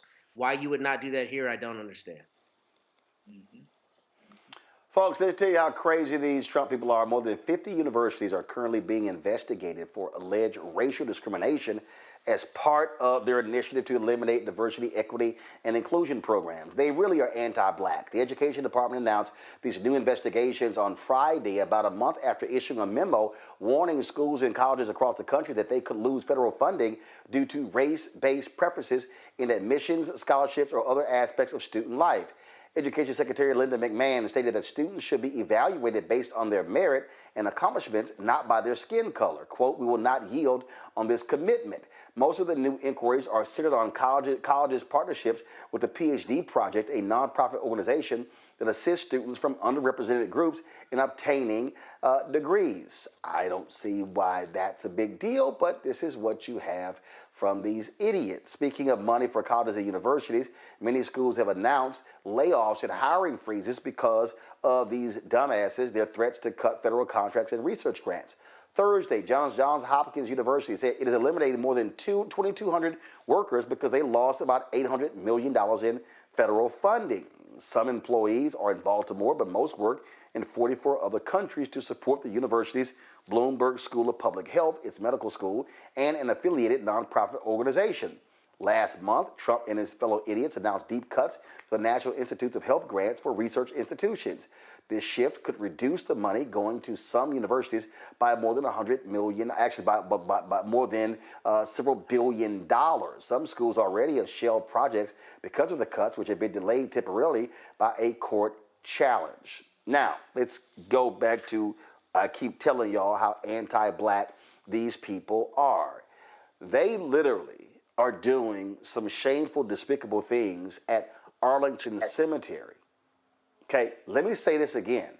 We're talking about Arlington Cemetery. Yeah, what they're doing is black, Hispanic, and female service members are being erased from the history. For generations, Arlington Cemetery has stood as the final resting place for more than 400,000 American heroes, a sacred space honoring those who gave everything for the country. But now, the cemetery's website has quietly removed key information, list of notable black and Hispanic service members, lesson plans about their contributions, and even maps marking their grave sites. Officials say this was done under the orders from Trump and Defense Secretary Peter Hegseth, part of a broader push to strip race and gender-related history from military records. Some of these erased names belong to Medal of Honor recipients, men who were denied recognition in their time because of racism, only to be honored decades later. And now their stories are vanishing once again. This black erasure, this is what this is all about, Matt. It's black erasure. They're trying to get rid of the environmental justice departments and the EPA. They're trying to get rid of these things in the Department of Education. They want black erasure. All throughout the federal government, this is an absolute all-out attack on blackness. And I keep saying it, where are these Negro Republicans? Senator Tim Scott, quiet.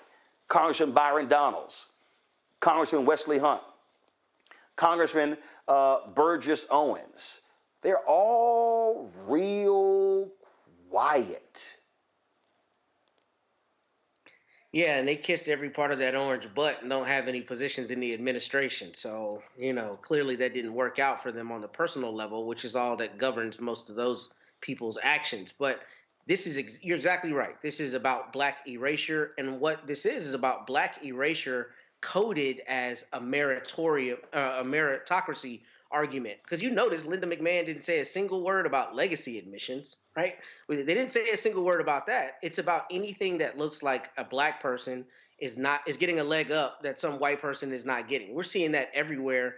And one of the things I thought was pretty just weak is all of these people who kind of prophylactically have said, well, we know Trump's coming for us, so we're going to go ahead and start changing our DEI or changing how we approach things. But even with the Air Force Academy, or not the Academy, but the Air Force training in San Antonio, they weren't going to teach people about the Tuskegee Airmen because they're afraid that they're going to get in trouble from the Trump administration. I mean, we've reached a level of absurdity that is just unfathomable. But I'm glad you called it what it is, because what we see is a lot of dog whistling. But we know that the truth is that it's about black erasure, and it's about making black less than in all metrics, by all metrics, and in all contexts. Because what they keep saying is merit, merit, merit, but they're making, non-meritorious synonymous with black for the exact point of that black erasure. So I think you're exactly right. And none of this is surprising because we're seeing it across the federal government.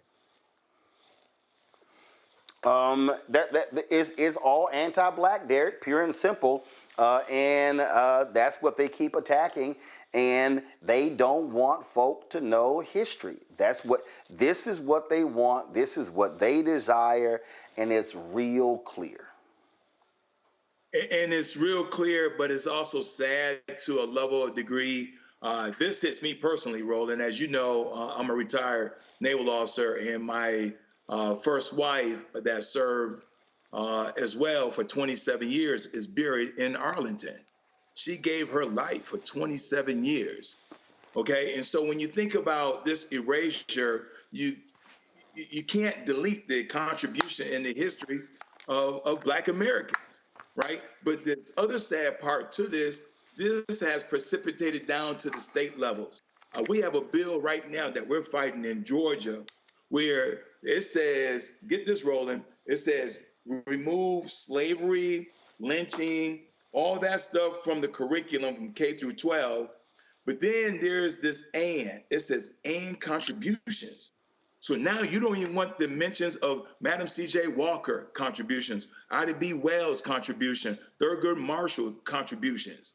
So it's one thing to try to eradicate the hatred and the pain of the past, but you also don't want to include the contributions. So what will we look like 10 to 15 years from now? Will we even have mention of Dr. Martin Luther King and Coretta Scott King?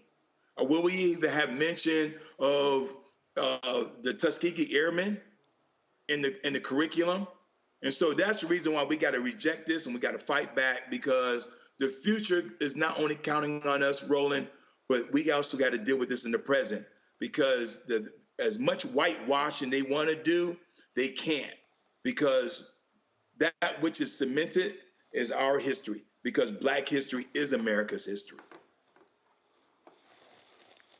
Well, what they want, Michael, is they want whiteness to rule, pure and simple.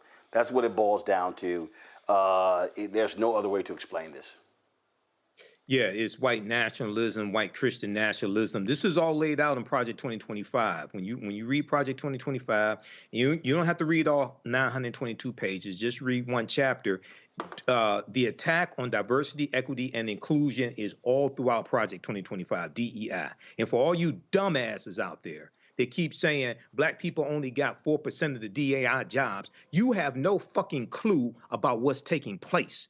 Okay, this is a total backlash to the racial reckoning that took place in this country after the death of George Floyd. That's why they're going back, eradicating all the progress made, not just the last 4 years, but also going back to the 1960s. This is why on day 1 or 2, Donald Trump rescinded Executive Order 11246, which is affirmative action. As racist as Ronald Reagan was, he didn't even do that. So when you look at the attack on the Department of Education, Linda McMahon said that Donald Trump's mandate is to shut down the Department of Education. Well, the Department of Education was created by Congress in 1979, signed into law by President Jimmy Carter. And one of the things that it was doing was enforcing the civil rights of students, and it was going after the segregation academies that developed after Brown versus Board of Education. And it was really picking up the fight that the IRS was doing as well. This is one of the reasons why the right wing are attacking the IRS. You got to go back and study this history. And the religious right movement was formed right around 1979 by Paul Weyrich, who co-founded the Heritage Foundation, and Jerry Falwell. And what they did was they redirected all the anger that white Southerners had when it came to fighting against desegregation of the schools. They redirected that into the anti-abortion movement. This is how all this stuff comes together. So this is real. This is what we warn people about. And lastly, the Associated Press has this piece, the first thing that you talked about the images being removed. There's 26,000 images that the Pentagon is removing. It's a purge taking place. War heroes and military first among 26,000 images flagged for removal in Pentagon's DEI purge. They're playing for keeps. This is white nationalism. So we gotta figure out, okay, so what are we gonna do? Are we gonna fight back, or are we gonna be punks? This is the time to put up or shut up. Well, this is why we make it perfectly clear. what is happening before our very eyes. Going to go to a quick break. We come back, Black and Missing. We'll tell you about this. Black girl was attacked in California, and Tyler Perry had some strong words today at the Atlanta funeral of Angie Stone. You're watching Roland Martin Unfiltered on the Black Star Network. Support the work that we do. Join our Bring the Funk fan club. Goals to get 20,000 of our fans contributing on average $50 each a year. That's $4.19 a month, 13 cents a day. Support this show and all the other shows we have on the Black Star Network, plus the new shows we're working on as we speak. If you want to give via Cash App, you can use the Stripe QR code. This is it right here. This is the QR code for Stripe. You can just simply click the Cash App Pay button to contribute. You can also use Stripe for credit card transactions. Check and money orders, P.O. Box 57196, Washington, D.C., 2003 7-0196. PayPal is R. Martin Unfiltered. Venmo is RM Unfiltered. Zelle, Roland at RolandSMartin.com. Roland at RolandMartinUnfiltered.com. We'll be right back. On the other side of change. We're digging into the immigration crisis that's happening here right now. It can impact each and every one of us. We're going to break down the topic of this constitutional crisis that is being led by the Trump administration and what you, as ordinary citizens, can do to speak up and speak out to fight back. This is The Other Side of Change, only on the Black Star Network. Next on the Black Tape with me, Greg Carr. There's a lot of talk about the inevitability of another civil war in this country. But on our next show, we'll talk to a noted author and scholar who says we're actually in the middle of one right now. In fact, Steve Phillips says the first one that started back in 1861, well, it never ended. People carrying the Confederate flag, wearing sweatshirts saying MAGA Civil War, January 6, 2021, stormed U.S. Capitol, hunted down the country's elected officials, built a gallows for the Vice President of the United States, and to block the peaceful transfer of power within this country. On the next Black Tape, here on the Black Star Network. Hey, what's up? It's Sammy Roman. Hey, it's John Murray, the executive producer of the new Sherry Shepherd Talk Show. It's me, Sherry Shepherd, and you know what you're watching, Roland Martin Unfiltered.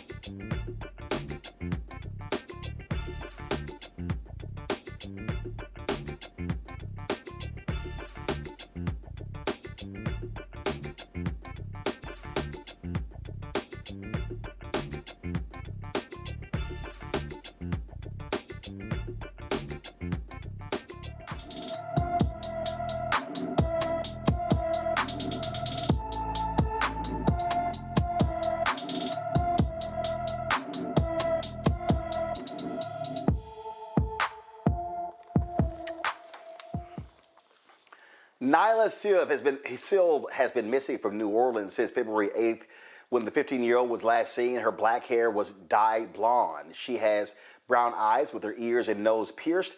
Anyone with information about Nyla Silv should call the New Orleans Police Department at 504-821-2222, 504-821-2222. In California, the parents of a black girl who was violently attacked by a Mexican male student while being subjected to racial slurs are questioning why the substitute teacher did nothing to prevent the incident. The attack took place at Jehu Middle School in Colton, California. In a now viral video, the boy is seen yanking the girl by her braids as other students laugh, with some of them allegedly using racial slurs. The situation escalated when he slammed her onto a desk, rendering her unconscious. Community leaders and parents are demanding accountability. However, authorities are investigating reports that the girl struck the boy with a metal object before the altercation. Both students have been cited, he for assault with a deadly weapon and she for battery on school grounds. The Colton Police Department says the case has been forwarded to the San Bernardino County District Attorney's Office for further review. Folks, tonight, a former Texas megachurch pastor, once a powerful figure in evangelical circles, is facing criminal charges. In fact, an arrest warrant has been issued for Robert Morris, the founder of Gateway Church. He's been indicted in Oklahoma on 5 counts of child sexual abuse. The charges date back to the 1980s when Morris, then a traveling preacher, was accused of sexually abusing a 12-year-old girl over a span of 4 years. Cindy Clemenshire, the woman who came forward with these allegations, says she's waited more than 40 years for this moment, and now she's calling for justice. Morris resigned from Gateway Church last year after these allegations surfaced. His ties to politics, especially his involvement with Donald Trump, as well as a lot of Republicans in Texas, has made him a prominent figure in conservative Christian circles. He, for a long time, was a Trump spiritual advisor. Now, instead of leading a congregation, he could be facing up to 20 years in prison for each charge. Right now, Morris is not in custody, but again, that warrant has already been issued. Isn't it amazing, Matt, how so many of these folks on the right have significant history with sexual molestation of young folks? I don't even know what to say, man. I don't know what to say beyond I'm glad that this victim is seeking, justice, and that the law allows her to do that, and that he's being held accountable if it's true. Now, obviously, I don't have any of the evidence, but I'll say, there are a lot of allegations, and these are not the kind of allegations that, frankly, people don't think where there's smoke, there's fire. We need to have due process, but 5 counts. He was indicted. He was taken to a grand jury. That means they found probable cause. We know it's easy for a grand jury to indict somebody, but for them to indict on a 40-year-old allegation means that they thought there was enough evidence there to credibly send out an indictment. So I think that's damning in and of itself, because in the modern era, there's a lot more evidence generally in a case like this, or at least circumstantial evidence. But for them to have a 40-year-old accusation, that means they must have thought there was something there. So I'm interested in seeing how this plays out. Wait a minute. Go ahead. Matt, he's actually admitted to this. Now, first of all, he's 63 years old. This happened 43 years ago. He stayed with the family. This took place over a period of 4 years. Michael, he actually he admitted to, I forgot how he framed it, but he didn't quite frame it as, I raped a 12-year-old or I sexually molested a 12-year-old, but he's on record admitting something happened. Yeah, this was supposed to be the party of family values, and the Republican Party. When you listen to a lot of them, and it's important to really, really understand them. They weaponize this white Christian nationalism. Okay. They weaponize this right Christian nationalism, and a lot of this comes out of the whole religious right movement that I just talked about. And in that whole religious right movement was a white supremacist movement. Okay, and then within white supremacy, you have sexual abuse also. So this is disturbing, but not surprising when you understand the history of these people that you're dealing with. And then when you look at their president of the United States that's had 3 wives, cheated on all of them, and then was found liable for sexual abuse. I mean, what do you expect? So check this out, Derek. He sent a statement. He resigned last year as senior pastor of Gateway. He sent a statement to the Christian Post where he admitted engaging in, quote, inappropriate sexual behavior with a young lady in a home where I was staying. He said it was kissing and petting and not intercourse, but it was wrong. 3 days after dropping that statement, he resigned as senior pastor, and the church's board of elders said they had not been aware of the girl's age or the length of the actual abuse, but Cindy Clemenshire was like, no, y'all knew about it. Roland, I agree with Matt and Michael's analysis, but here's the reality, Roland. This is going to be a very public situation where we're going to see the individual that's occupying the Oval Office that gave 1,500 pardons, just a blanket pardon. You're going to see an individual that's going to say publicly through a tweet to the Attorney General of the DOJ, make this go away, much like how he did the Civil Rights Division in the DOJ. He's going to tell Patel, you don't need to waste any FBI resources to investigate it. Hey, he already admitted it. He already confessed. So let's just go ahead and give him a pardon. And unfortunately, this family, the victim. Well, but here's the problem. But Derek, here's the problem. Derek, he can't give him a pardon because these are state charges. They're not federal charges. He can't pardon them. Okay. I missed that part. These are state charges. No, the state of Oklahoma. No, the U.S. Attorney's Office didn't. No, the state of Oklahoma has actually indicted him. And again, and the church elders at Gateway said that their understanding that when he said he had an inappropriate relationship with a young lady, that they thought that was marital infidelity with a grown woman. They didn't realize the girl was 12. And it lasted 4 years. Right. So yeah, yes. Trump can't do jack. These are state charges. Right. So I missed that part. But Roland, I am in the state where the orange dude have state charges. And so even though these are... Oh, I understand. And thank you for adding that clarity.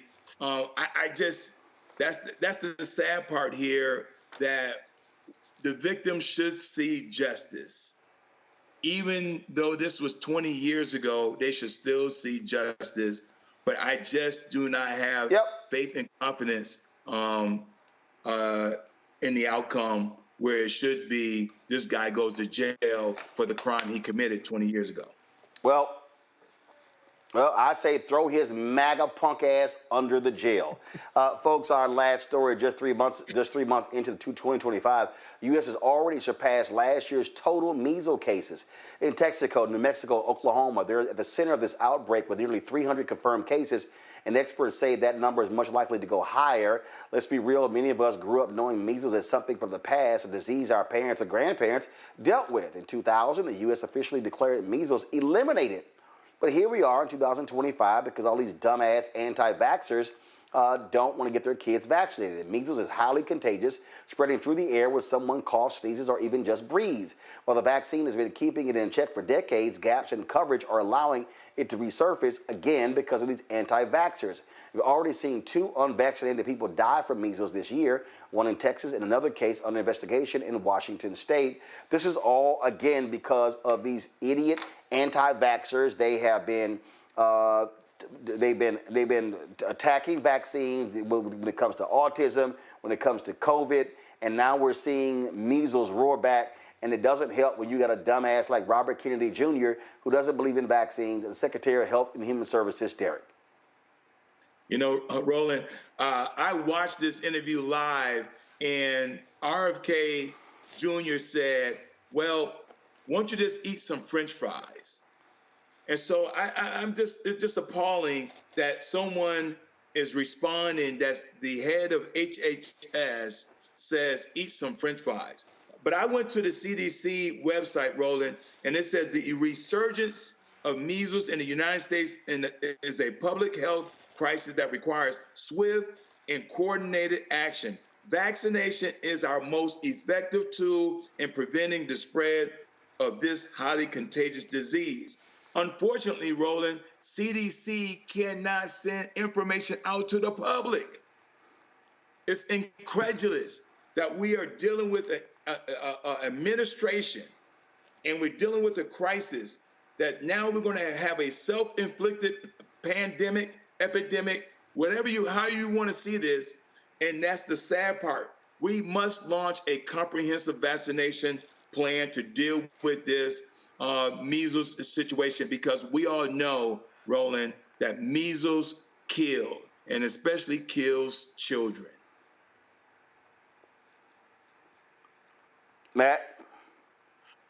I know this started out in West Texas among the Mennonite population, and I haven't heard much conversation about the religious overtones or religious freedom, or whether that's even being really contended by that population.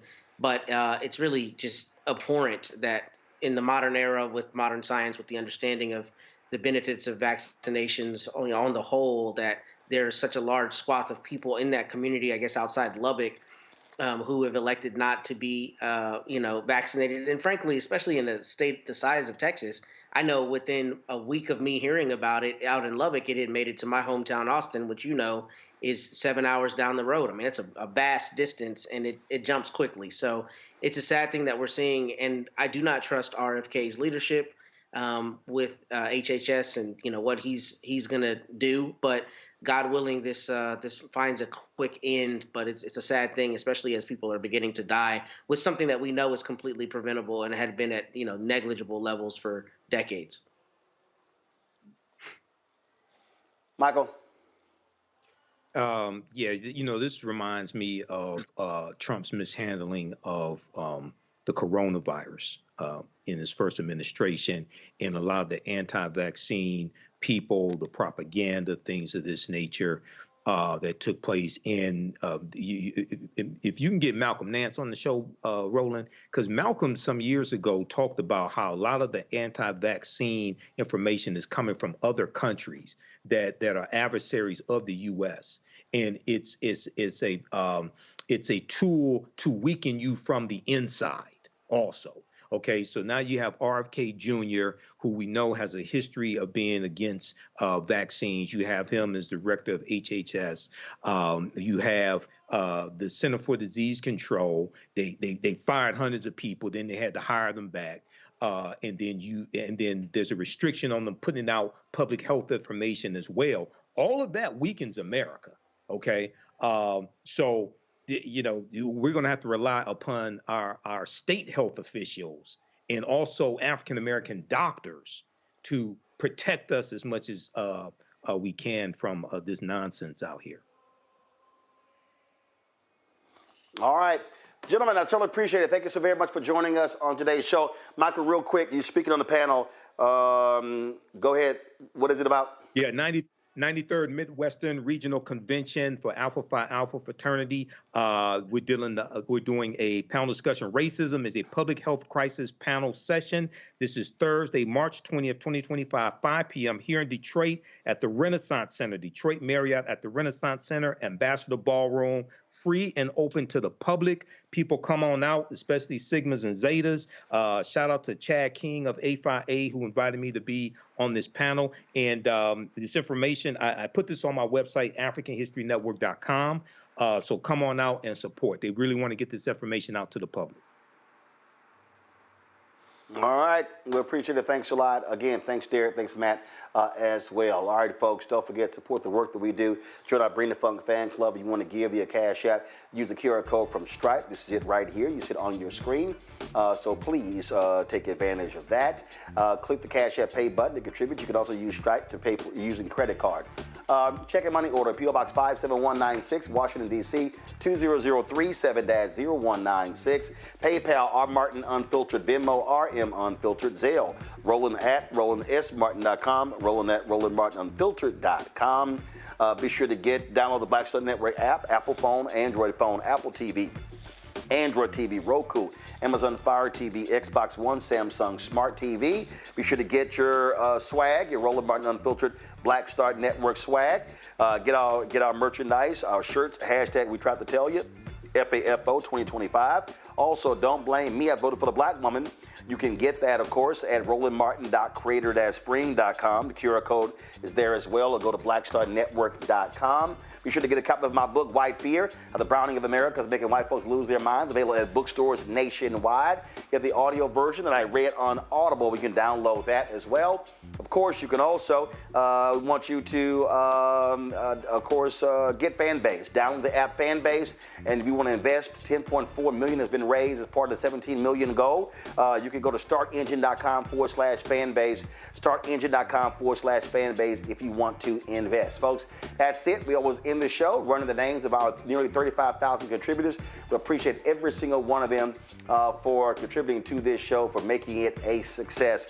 I'll see you guys Monday in D.C. right here, Roland Martin Unfiltered. Oh, by the way, today we ran several different things. Today we streamed the Atlanta funeral of Angie Stone. Earlier this week we streamed the funeral of Roberta Flack. You can go to our Black Star Network app or go to our YouTube channel to see both of those. Tomorrow we're streaming a couple of things tomorrow. One, we have the South Carolina funeral of Angie Stone. Matter of fact, guys, if you, I meant to show you this. If we have the Tyler Perry eulogy, let me go ahead and do that. So again, tomorrow is going to be the South Carolina funeral of Angie Stone. We're also streaming the funeral from the Church Without Walls in Houston of former Houston Mayor and Congressman Sylvester Turner. And I meant to play this here, but so before we go, kill the music, let's do this here. Roll the Tyler Perry eulogy of Angie Stone. Man, did he speak some truth. Listen to this. To the family, Bishop Brown, thank you for having me here.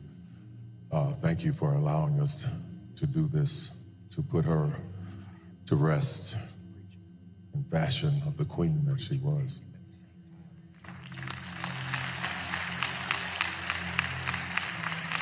To the family, I want you to know something, especially her children. My mother died at 64, and Angie was a year younger than my mother was when she passed. But in her song, she said, in time, it gets a little better. So my prayer for you is that time is kind to you. Everybody who came up here talking about Angie, I didn't know her like a lot of other people knew her. My experiences with her would be me going to a show or her talking to her. I remember one time she was doing a show at the Civic Center, and I went to see the show, and she was telling me some things that were going on. And she's like, would you come on stage when I sing Brother? I was like, yeah, absolutely. So I'm there, and she's singing the song, just singing her heart out and her soul. Got a text from video from Taraji P. Henson. She was saying, let me tell you a story about Angie. Then I started hearing all these stories about her. Taraji said she had just done Baby Boy, wasn't really super famous. And she heard that Angie was at a club, and she went to see her at the club, and Angie didn't perform, but she came out, and she was like, whoa, I'm so sorry, I came to see you. And she's like, that promoter ain't have my money, so we did. I want to go down the street of those promoters and record labels and people not paying folks.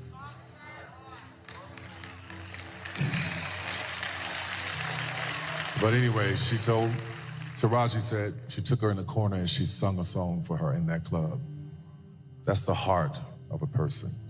That's the soul of a person who cared about her fans, who cared about getting paid. You know, I was being interviewed by this woman once, and she was telling me, she's like, Tyler, I just want to tell you, I can always tell when they're going to go left, because the interview starts, all these questions, and then it's like, you know, the black women in your movies, do you portray them? It's such negativity, and they're always going through something, and they're always, and just a black woman. I asked her, I said, you ever been through something? She's like, my life is great. I have a great husband, my kids are great, everything's wonderful. I said, God bless you that you can live a perfect life. That's wonderful. Then I turned to her and I asked her, I said, how old are you? She said, 25. I said, baby, keep living.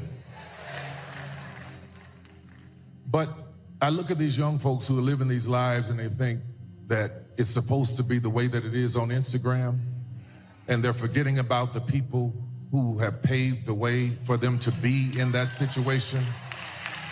They're forgetting about the women like Angie Stone, who's been in the business all of these years. You're gonna forget about what she did, all of the people that she put on and helped. So you gotta go through something to write a song like $20. Because in it she says, what you know about being poor. She don't say poor, she says poor. What you know about having to borrow from the neighbor next door. These are her words. what you know about bumming rides, what you know about having to swallow your pride. And this is the part of the song that got to me when she said, what do you do when you're through? When you're always helping people and nobody is there for you.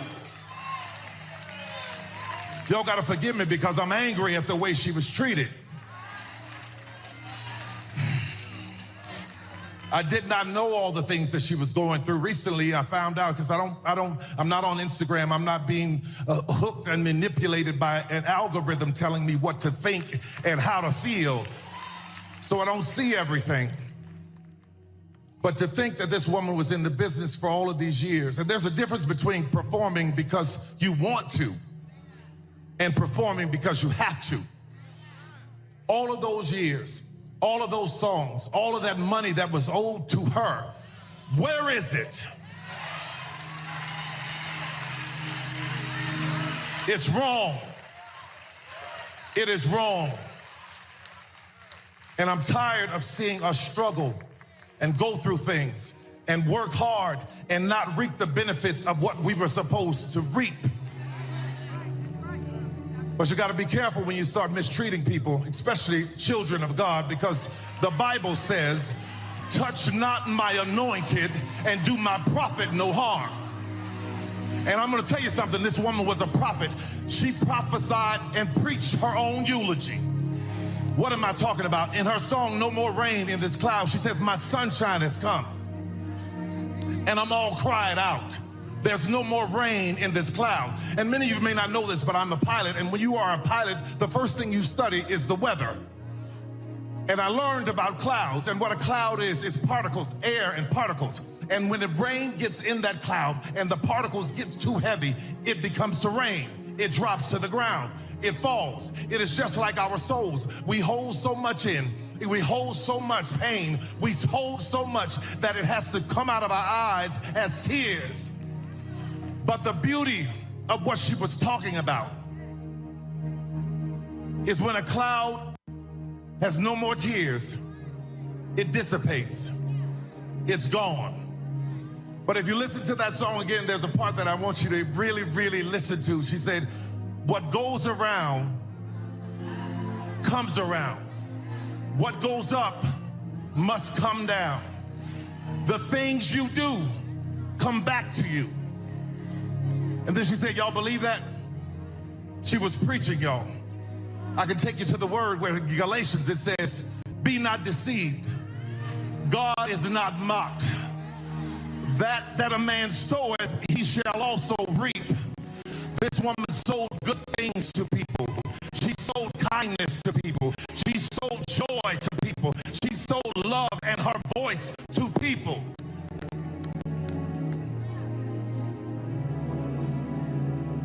So if you are like her and like me, who get tired of helping people and watch them dog you out, if you are like her and like me, I'm gonna tell you this, don't stop doing good. Don't stop being kind. Be not weary in your well-doing, for in due season you will reap a harvest of blessings. God bless you, family. God bless you, Angie. My heart, my soul is with you. I'm so glad that there's no more rain in your cloud.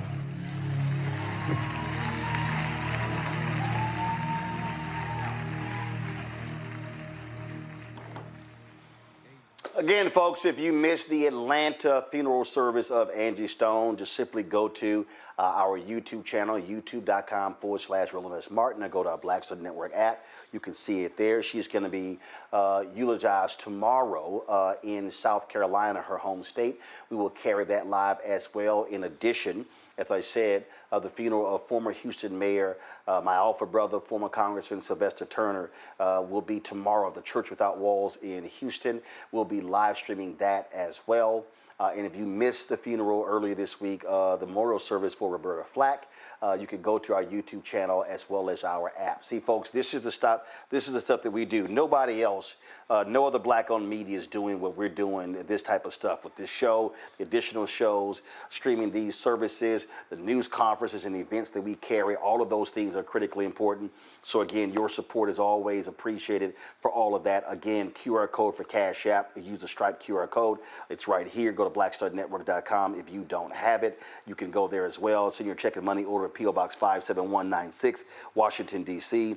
2003 7-0196. PayPal R Martin Unfiltered, Venmo RM Unfiltered, Zelle Roland at RolandSMartin.com, Roland at RolandMartinUnfiltered.com. Folks, I'll see y'all on Monday. Here are all of those names, people who've contributed to our show. We certainly appreciate every single one of you. Y'all take care. Holla!